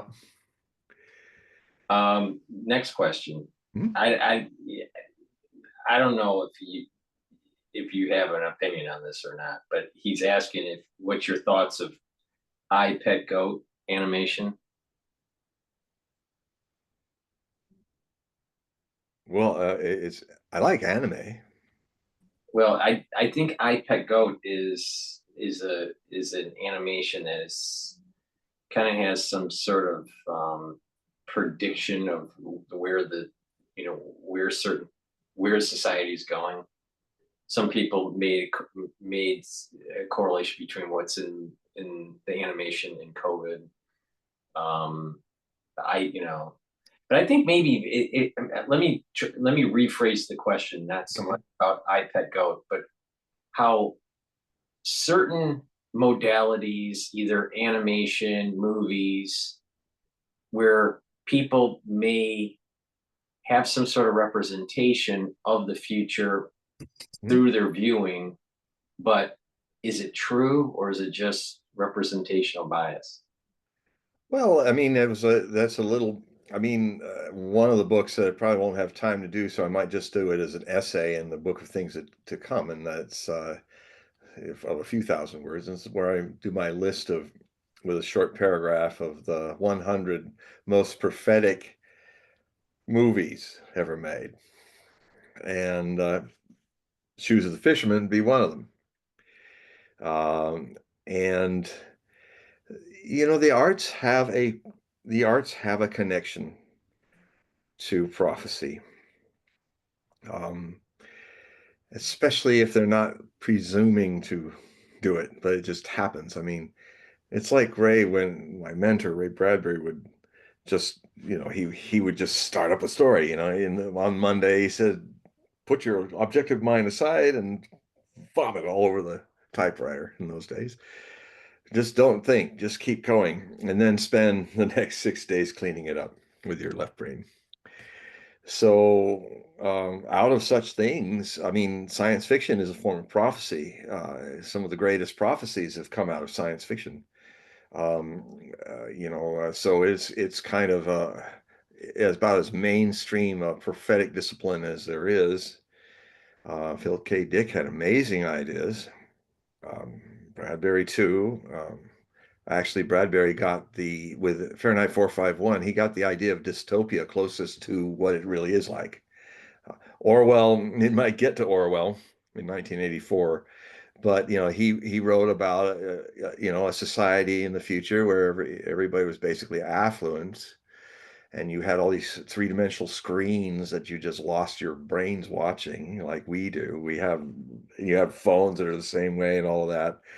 So he saw the 3D screens and how people, the artificial intelligence of all the entertainment, they didn't think for themselves anymore. They didn't feel anymore. One of the best scenes in the movie that Bradbury helped Francois Truffaut make with the Bernard Herrmann haunting music, Fahrenheit 451, shot in France in the countryside in November, very moody. And then they had a first snow in the final act of the movie. They just filmed all the scenes in time in the sequence because the snow was falling. And he said, no, don't pack up, keep going. And Bradbury said to a bunch of us, he said, I thought Truffaut's ending to the movie was far superior to my ending of the book. And that's saying something because that's the moment I knew I was going to be a writer. I finished the book. I closed it, looked up, and I said it to no one but myself. I said, I'm going to be a writer.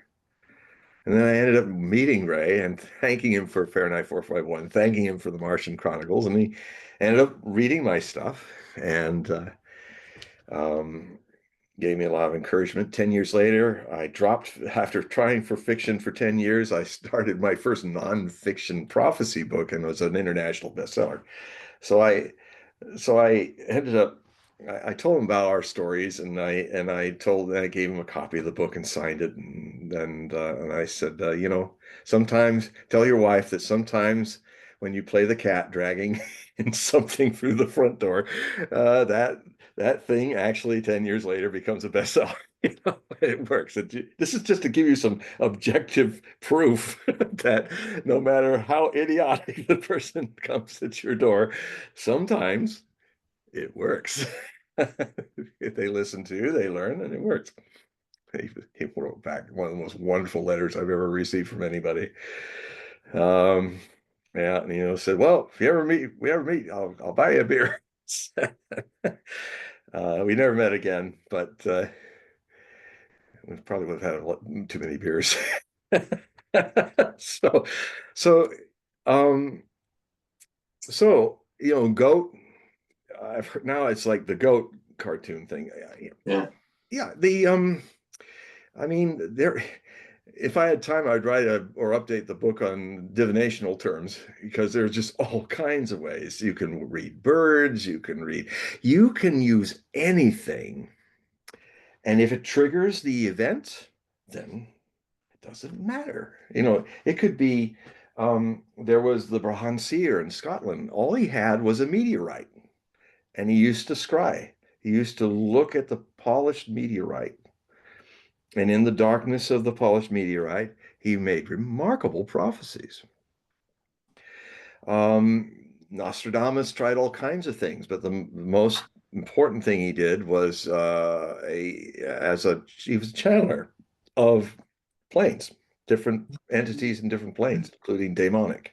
Just like he read the book of Solomon, so he understood the biblical Hebrew folk tales of how Solomon was given the power to use demons sometimes as servants for lower tasks and things like that. And so he people, presences of the lower astral.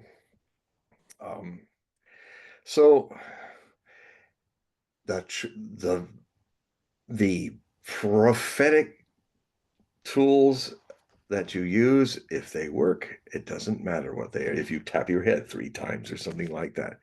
I mean, I use astrology to trigger it.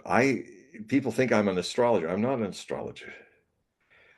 I use astrology sometimes, and in certain ways. In fact, I was just looking.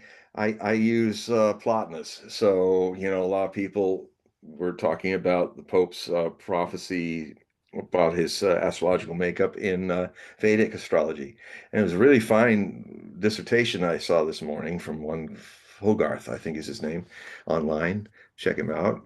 And he did a really good job. And then as I was doing my own work through Plotinus, it came to me, well, Plotinus is a little off time-wise. I said, it's not about the time. It's about what it does to me. If it's 2 taps rather than 3, and that works, you go there. So it's subjective. I think people try too hard to make objectifying this prophecy as if you had instructional, then you would know how to do it. No, you have to have the sight. You know, you have to have loved to write about love because it's subjective. You have to, as anybody writing about prophecy, you have to also have the gift. Otherwise, it's like I'm a master of talking about love because I never loved. Well, anybody who's loved would think you're a fool. And it goes the same with prophecy. You have to have the theurgic right in your being. My observation with people on X these days, because social media kind of has dumbed people down, in my opinion. It's Mm. that they'll see something, and because they have they're coding their gene for the David Icke, you have to connect the dots. So what happens is social media dumbs you down, and then they see some posts and they automatically are trying to connect the dots that don't really connect in any logical fashion. And they extract, so they're connecting dots, and then they extrapolate, and they go, well, can't you see it? And if you don't see it, then you're not part of the club. But Yeah. it's just Complete idiots. yeah. Complete idiot. And so so it gets to the point where some of these people on social media, they see a fluffy cloud in the sky, and they see an elephant, and they're assuming that there must be a circus in the sky. It's a good analogy, Paul, because this is what people do with Nostradamus for the last 4.7 centuries. He purposely made his prophecies nebulous, like clouds. And when you start to see the cloud as a cloud, that's when you have a chance to actually see what he's really talking about. I guess I've lasted 50 years because a lot of these things that most people never understand at the beginning of their infatuation with Nostradamus ends up guiding them. I mean, I've got people who, and if you're out there, please listen. I never respond to your stuff because it's just, I tried a few times and it's just, I tell you what you're doing and you're just not, oh, here's another one. It's like the guy going, oh, well, I saw an elephant, so I wrote a whole book about the elephant that I saw. I said, there's no elephant. Somebody else would have seen a giraffe. So, I feel that you're wasting your time with me because I'm just erasing your stuff. I take a look, but it's like, I was hoping that something might have changed, but you're stuck in a groove and you think the groove is real. And it's I'm really sorry for you because that's wasting your life. There's such a desire out there now because of this dumbing down of through social media, this dumbing down, that there is that everyone is trying to find correlations and assume causation. Yes. And they don't even, and they have lost, they never got even trained in critical thinking. Right. Now, you and I grew up in educational systems where teachers did things to make us critically think. I think, like in the last show, I was saying okay, we're going to do a debate. Here's the one that's for abortion. Here's the one that's against abortion. How many want to do for abortion? Raise your hands. How many want to do against abortion? And then the teacher said, okay, all of you are against now, you're going to defend it. And all you people are for it, you're going to defend abortion.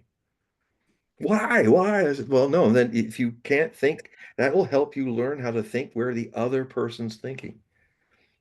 I would do the same. Okay, you're going to defend fascism, even though you're against it, and you're not. And you learn to think. If you can learn how Hitler thinks, you have a better chance of defeating him. John, this is a true story that happened. So the last show that I was on with Mike Adams, talking about how there was going to be an uptick in cancers. This is 2 years ago. I said that there was going to be an uptick in cancers through the inoculation and through the pathogen. And I gave them the mechanisms, what proteins within the pathogen that actually are tumor suppressor inhibitors, and also what's in the inoculation that also shuts down P53, which is a tumor suppressor.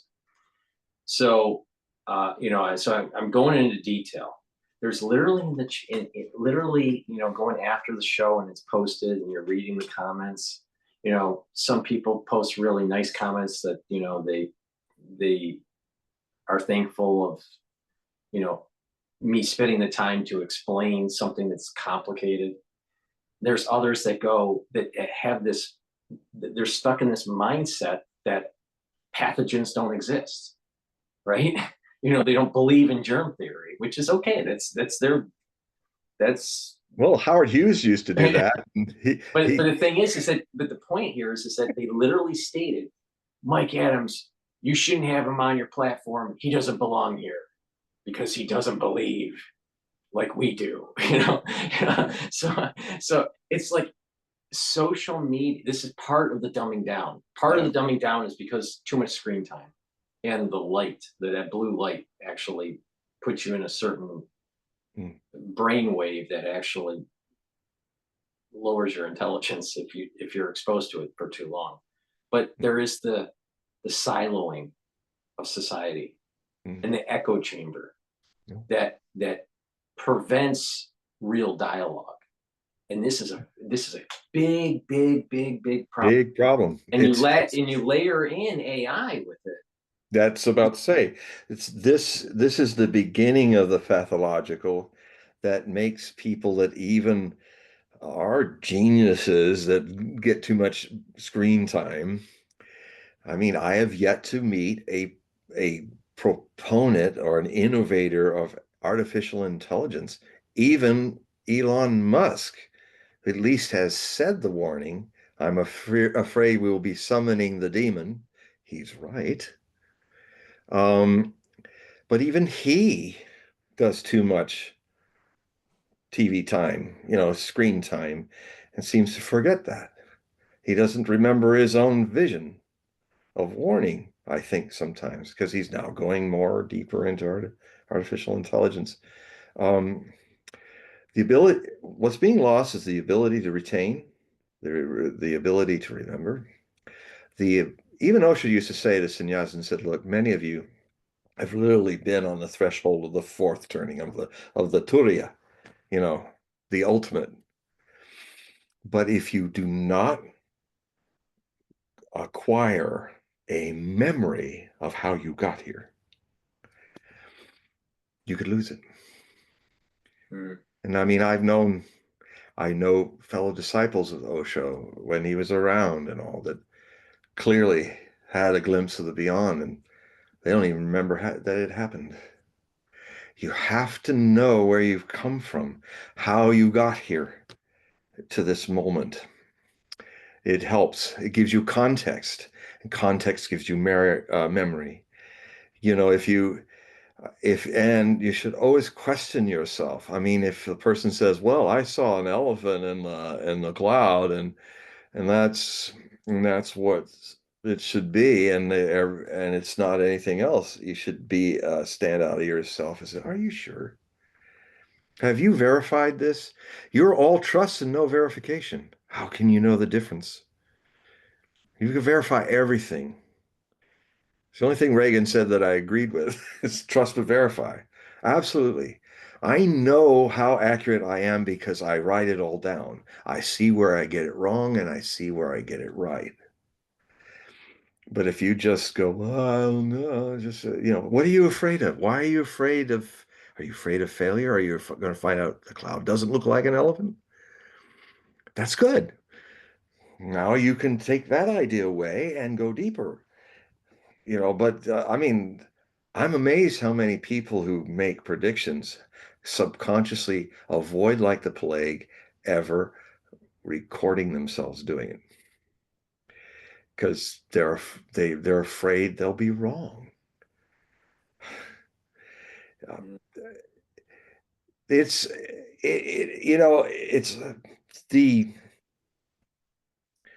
I've said for decades that I saw the coming of a technologically advanced future human society who socially are savages, socially are retards. That they're losing their humanity. They're becoming artificially intelligent. The only way these machines can be built are by people who have already become artificially intelligent. Pseudo, false, fake, because they've dumbed them down. Even Elon Musk has to beware because he could very well fall in the same trap, and he saw it long ago. We are summoning the demon. We are the demon of something that does not live, has no soul, that we give human qualities to. It's just a very sophisticated play toy. And um, if you give everything of your mental capacities to the machine, you eventually lose it like losing a muscle. You will atrophy. And then the machine logically is right. He says, well, you people are breaking down. We'll just erase you. And it has no moral compass because it's not alive. That's the thing that I noticed with the Singularity Institute. Many of these people that are, that are tied to venture capitalists, and they're trying to build these companies that are tied to AI and all these different things with Kurzweil and all this. They have a common theme about them, and that is they almost seem to hate humanity. They Yeah. don't want, and they have this desire. And it's strange. They have this desire to just live forever in the cloud, in the Yeah. iCloud. You know, you know, They want to become a machine it's so weird. because it's harder, it's more challenging to be a human being. They're You're afraid to perfectly be human. imperfect. They want to be They're perfect. afraid. They're Yeah. afraid to be human, and Yeah. No, they're totally afraid. somehow they make up that fear through building technologies, thinking that they'll be uploaded into some sort of Yeah. Oracle server. Like Klaus Schwab, he hates his own humanity. Otherwise, he couldn't think like he's thinking. Yeah, they they want to become machines because a machine does not suffer the challenges of being alive. To be organic is a challenge. And it's sometimes very scary and sometimes very hard to deal with. And sometimes people jump off cliffs. But sometimes people become Buddhas. A machine can never become a Buddha.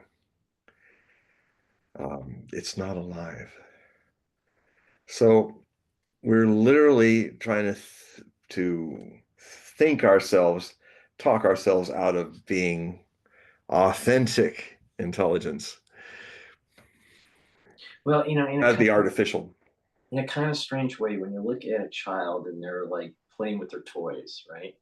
They imagine their stuffed animal or their Star Wars toy or whatever is real, and has a personality, and so with social media, we've kind of lost our adult thinking, and we've gone into the world of imagination. There's nothing wrong with imagination. I'm not saying No. there is anything wrong, and actually, imagination is important.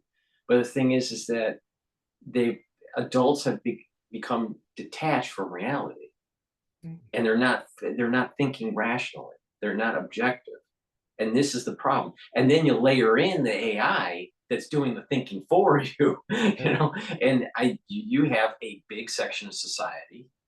And maybe the 80-20 rule, 80% of the society is just really going to be retarded. One of my most important essays in the Book of Things That Come is called The Zombie Prophecies. And it looks at why we are fascinated with zombies. And the argument basically, I point out we are zombies. And that's why we're so pulled to them, frightened of them, attracted to them, because we're eating our brains out. Um, and the funny thing of what you're saying earlier about imagination, my God, I would play with my toys, but I must have been more witnessing of it. I've reached halfway through my 70th year, and it's just getting better. It's just getting more amazing and more effortless, and all the things are popping in there. There, there's critical thinking. It could actually, even these tools. There's nothing, even artificial intelligence, if the human organics are mindful or no mindfulness of the reality, that you never let them be anything more than servants. Do not presume humanity upon them. They are not even alive. So Data is never going to become a living being. Pinocchio is a wooden dummy. That's just, that's reality, folks. You can beat your hands into a bloody pulp that the cloud isn't an elephant. Well, there you are with your bloody hands, you know, acting like a 7-year-old.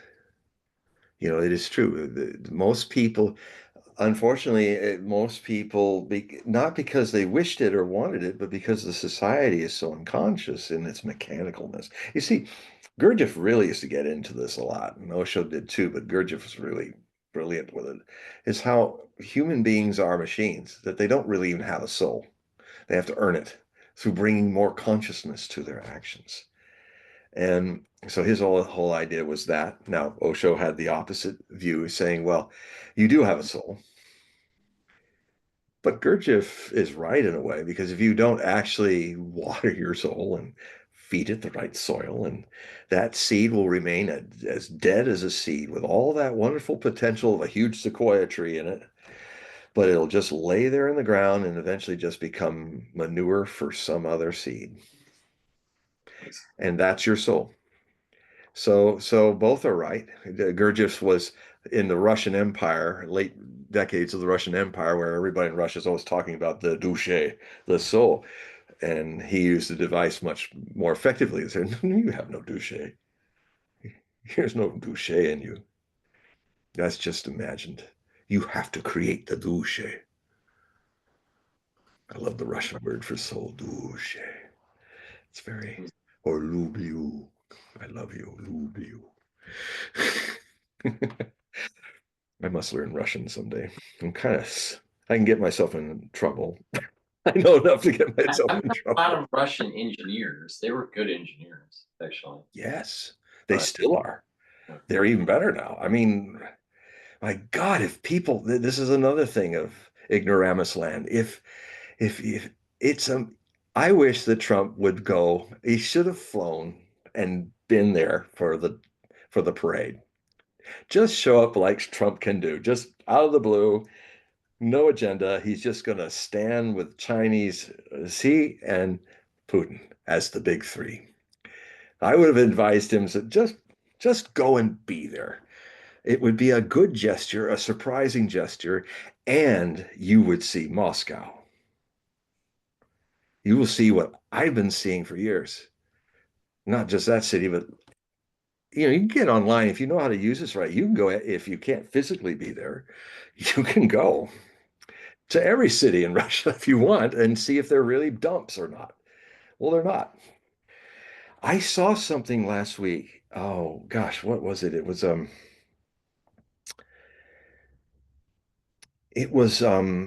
shot. Oh yes, it was. I saw some footage of some news I saw when they were bombing the White House in 1991, a few days ago. I had my friend Divamani up here, and we were looking online. I actually found the news reports that I saw in August of 1991 when I was packing up, getting ready to go to Paris with my French girlfriend, and back then CNN was shooting it live, so it literally was live. They weren't censoring anything. So and then I remembered, but I remembered it with what I know now, what I've seen in the last 10 years. Um, that was Russia in the Soviet collapse, and Moscow looked like a dump. It looked like a ruin. Everything faded, everything. But God, what has happened to Moscow? It is the greatest city on the planet right now. It is truly something to behold. So just go in online and dare yourself to watch a flyover of today's Moscow. Just type in, um, here's Gorky Park on a Saturday evening in summer. And you'll watch the guys walking around with their phones, filming everybody and walking a couple miles through all these amazing parts of Moscow. And it's just, I've forgotten how much it has changed. So Russia is on the up and up. We're on the way down. We're becoming that dirty ruin. You know, if you misuse your magical tools of this wide and wonderful world of the 21st century, you deserve exactly what's happening to you. Right.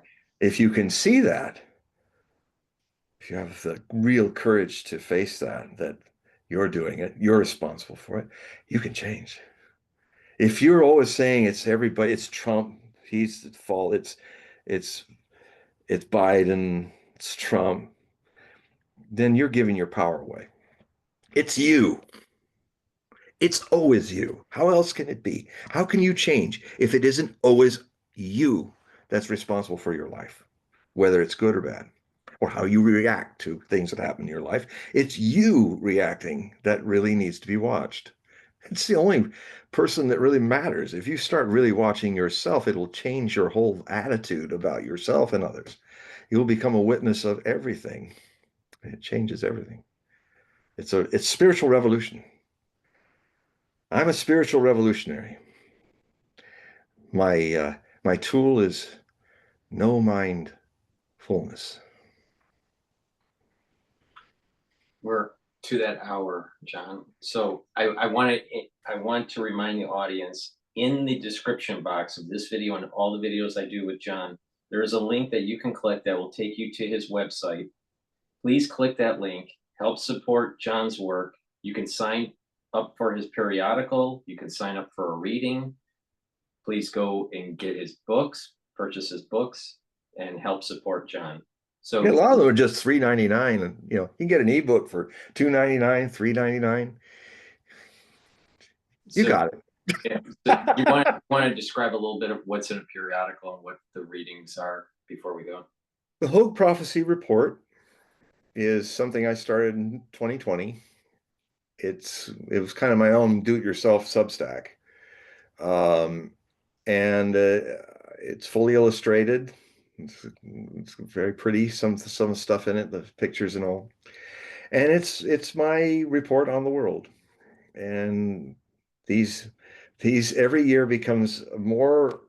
I tell people, look, if you're trying to find an original take on things, and I think if you've been watching me a while, you're finding that I have a lot of original takes on things. Uh, go deeper with the report, because in the report I take this all much more deep. Um, you know, so so so you just go to my website, hogueprophecy.com. Well, you'll see the link for it. Go click on that link and read the freebies that I have there. If you have a problem on your phone reading them, get Adobe Liquid or something, I think it's called. If you get that, you can take any old website and make it format change. And soon I'm going to have that automatically in there, so that the phones will not have that problem. But yeah, put it on Adobe file, those files that make it conform to your phone, and they're free. You can download them free, and then you can really see them. Rather than try to move it around like this on your phone in the little print. So that'll improve soon. That's my responsibility, and I will improve that soon. But if you watch the reports, I send them to you as a PDF file. On the email that you use at PayPal to donate either $60 for a whole 12 months, or get on an automatic program when you give me what amount of money, $5, $8, $10 a month, that automatically comes out until the day comes when you want to stop it or not. And then you will get these reports. They usually come, well, these days they're coming I used to have at least 6 weeks where I could get to other things, but these are coming hard and furious. So get in while it's hot because I'm putting out a lot of reports these days, but it's usually during the end of a month and the beginning of another month. But I've been a few times here starting a new report just after 2 weeks. Um, so they're they're very informative. They're beautifully illustrated. I try to do funny stuff because this prophecy can be kind of scary, so I try to get comical sometimes in some of it. And yeah, just see it. And of course, if you do it through an email like this, it's not the cutting edge tech, but it's free of censorship. Because what I'm discovering is if it's not the most cool thing of the new technology, if it's something a step back that used to be the new cool thing, that step back, there's where your First Amendment freedoms are. Because all this other stuff's being surveilled and stuff like that. But who surveils an email? So, and this is a very important thing in our time of techno-fascism,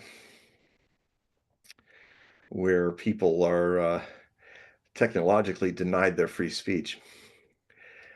You may find that I'm one of the few places where you can find another story because of the way I do it. So that's one thing. The other thing is that I do readings. They are often they can be 2 hours. I go deep. Time really speeds right off. I use Zoom.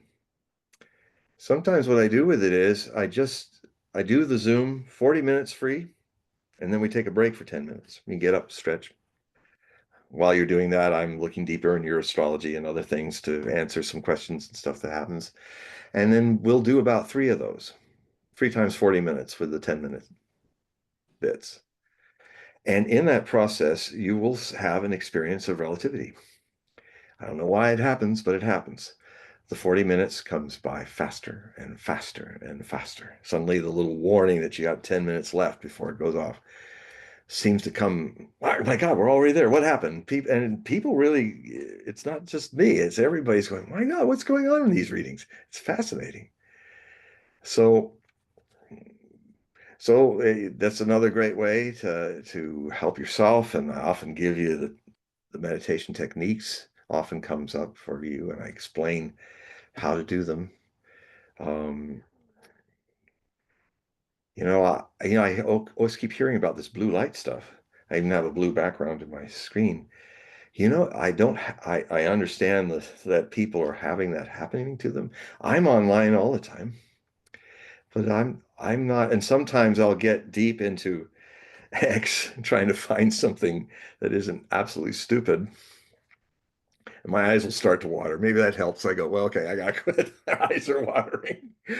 Um, but I'm not suffering from these issues of people. I'm not getting dumbed down by it. So I'm starting to wonder if there's something about the meditations that I do that might help my brain remain my brain that I use and not have it sucked out because I'm watching that. And if I'm watching it, it's not happening. So I'm exploring that. I don't know if I am losing something or not, but I I seem to be fresh and I'm on the computer all the time.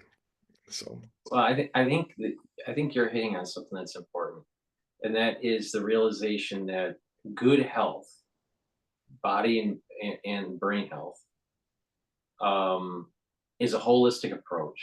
And one of the pillars of that holistic approach is mindfulness or spirituality or no meditation. mindfulness.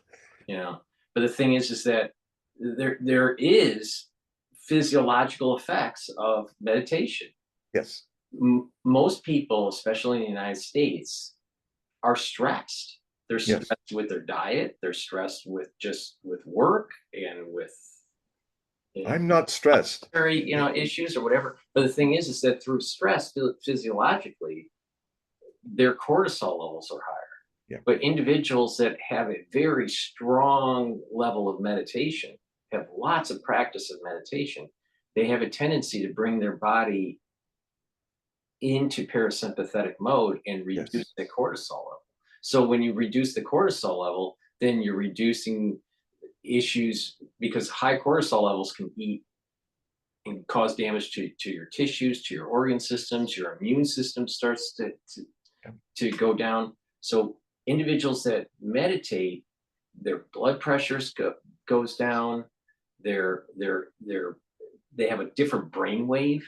Even if Yes. you're looking Delta. at brain waves, it's a different activity. Delta wave. Yeah. So, and then, you're going into parasympathetic, you're reducing the cortisol levels. So So, I totally can see that someone that does a lot of meditation or has a very strong, meditative practice, um, they can offset some of the modern ills of American life. it's true, because the other thing too is that meditation, if you're having a problem with your body, you make it worse by being identified with it. Oh, I want this pain to go away. And you don't suppress that, but you watch yourself in that process of, I want this pain to go away. I want, and you'll notice that it gets worse.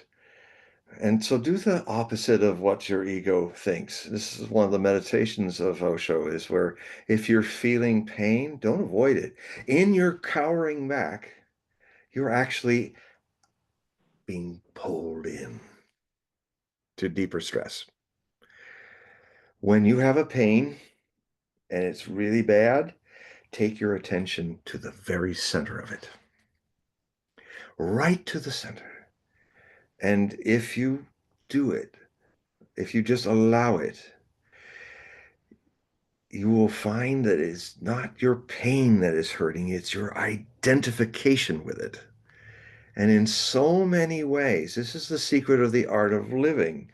So many things that we feel are hitting us or hurting us, it's not the thing, it's the identification with the thing. I want this pain to end. I want this pain to end. Just be there with the pain. And the strange thing is that your pain will be more intense, but you will not be hurting. What's missing is the identity. You will feel your pain, you will feel the essence of your pain even more immense, but you will not be, oh my God. I mean, sometimes it happens if I drink too much water to keep myself hydrated. I'll wake up and get a hamstring cramp. And what I'll watch is when the pain comes, I started watching myself. And the first thing you go is, ah, because it's quite a pain. It starts and it's moving on its own power. But immediately now these days I go, ah, and I just stop and let it happen. The pain is even more vivid, but I'm not fighting it. I'm just there. And the other thing that's important is I give my body mind a lot of endorphin baths through classical music, especially Wagner and Bruckner and Mahler and Schubert and Shostakovich and things. I find a thing that triggers an orgasmic rush without sex, where, I mean, if you've had orgasm in sex, you've got an idea of what that is. And it was actually orgasm in ancient times that made people who became tantrikas think, well, is there a way to have this no mind, body melting, ecstatic experience without a cause to make it in effect? And they learned that yes, you can you can make it so any aesthetic thing, if you see a distant mountain peak in an ugly city, but your attention comes to the mountain peak and you start feeling blissful, one of the meditations is immediately go in, close your eyes and go right into your center, right when you go, oh, we come out of that cave and there's all the Yosemite Valley. and you will find that your bliss and joy, the existence is a reflector of your Buddhahood. The whole existence can be hell on earth for you if you're not doing that. Or you can see a flower, or the way a twist of cloud in the sky, or the way the ocean is dancing. And you'll feel it. You feel this thing that you think is in the ocean is you. It's the awakened one. A Buddha said, when I became, and talk about a guy who went through a lot of stress. He was eating one hemp seed a day at one point. He was skin and bones. There's a statue of him, literally skin and bones.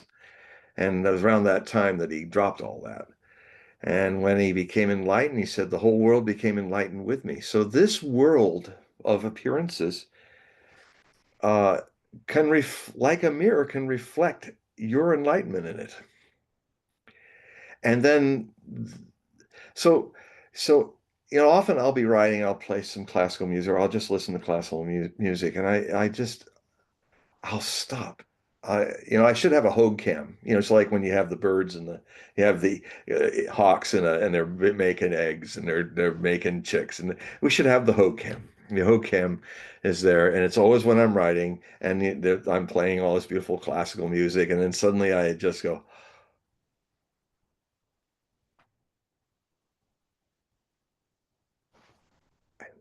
like endorphins come down from the head to the toes. I mean, and I can tell that it is. The body is being nourished. I mean, you could even try it when you're masturbating. It is that's another way to do it where and then if you're not with anybody, then let the orgasm come and give it as a gift to your own body mind, like giving a gift to your beloved, because you are a beloved unto yourself as well. So these are these ways to bring your life force, because it is sexual, to higher levels, higher chakras. Um, I mean, I plunged deeply into sexuality, and I am at a point now where um, I'm in my 70s. I'm past the whole sex thing, and all that orgasmic stuff is rising in me. A lot of people, when their sex life ends, they think, well, nothing left. They feel like they're a corpse, and they wish they were young again. No, you could. This energy is your life force. It's meant to rise and rise in you, and then in its rising, it can descend upon you like grace from the divine. It's so ordinary. It's so here now that the ego is always missing it, because it's in the mind, because it's always trying to find a cause for all effects. This thing has no cause. It is an effect, and you can tap into it. It's always there. You can tap into it. And I think that is probably why I'm able to really go into some there's so much garbage on X now. And now before, I wanted to say this several times. It's funny. It's terrible and funny at the same time, but I was watching a documentary, and this has just happened in the last few weeks. It's like a whole new artificial invasion of artificial intelligence has come online, where, it's not just the usual things where you got that kind of robot voice that, well, there's a bot and we're hearing about the history of stuff. And you'll notice that halfway through the show, it repeats itself 2 or 3 times. And it's like it says it 3 or 4 times. And I guess people are getting so dumb they don't notice. Yeah, and I'm starting to imitate. Yeah, and this and then I turn it off because it's just a broken record. And now they're doing something where they're not actually making the effort to find the historical footage, like what happened to Saint-Pierre in 1902 when Mont Pelée had a pyroclastic flow and wiped it out. And then so I thought, oh well, so it was all completely artificially intelligently designed. And sometimes it had French, Creole, Martinique, architecture. And all the people, when they're seeing the volcano, they're all walking towards it like zombies. They're all like going, and then sometimes it's Indian villages.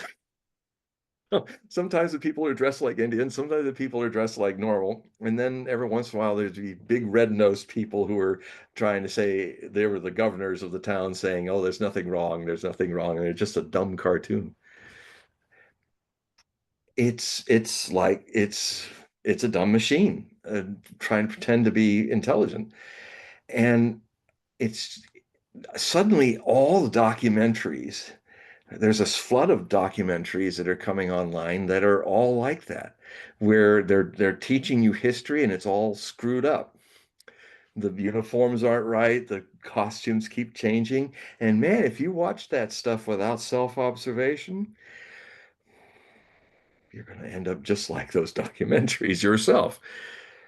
I have self-observation. I guess that's why it's not hitting me. I'm seeing it, what's doing to people. And it's just been the last month that suddenly this wave of it is coming. It's almost crowding out all the really good documentaries that are out there. I mean, I have I've used this connection to the world. I can read the world. If you do it, if you have a watchfulness, I can get on the internet and find, and the whole world opens to me because I am open to it. If you're unaware of how internet is really trying to isolate you into only the things you like and only the people that like the things you like. And for at first it's really nice because everybody's your friend and all, but all you're doing is just magnifying your own limits. You can change that by just typing in any old thing, type something you're not even thinking about.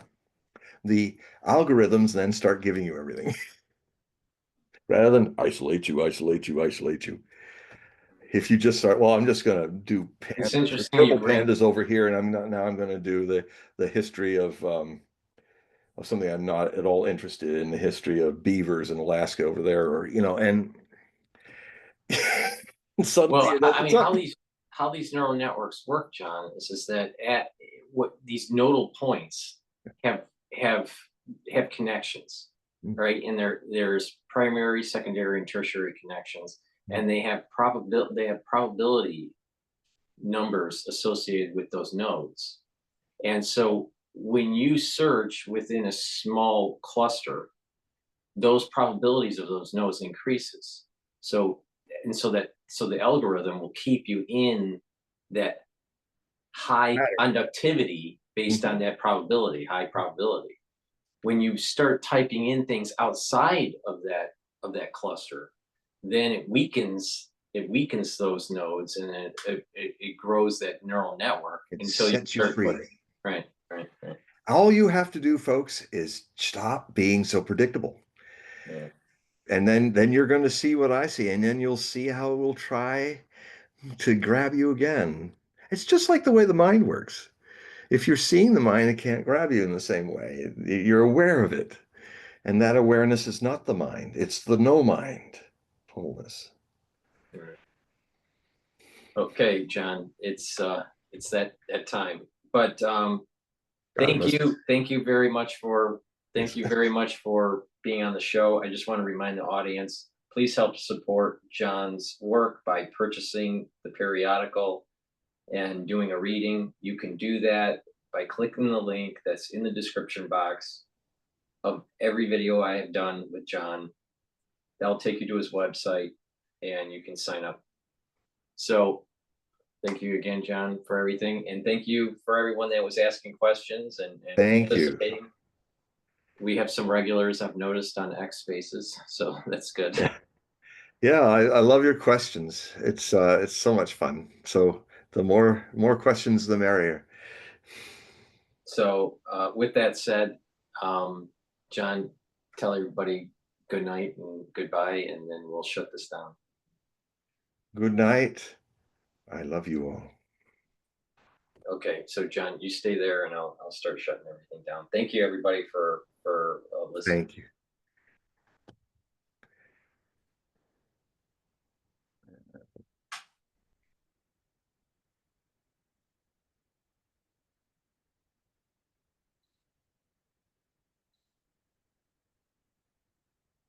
glasses.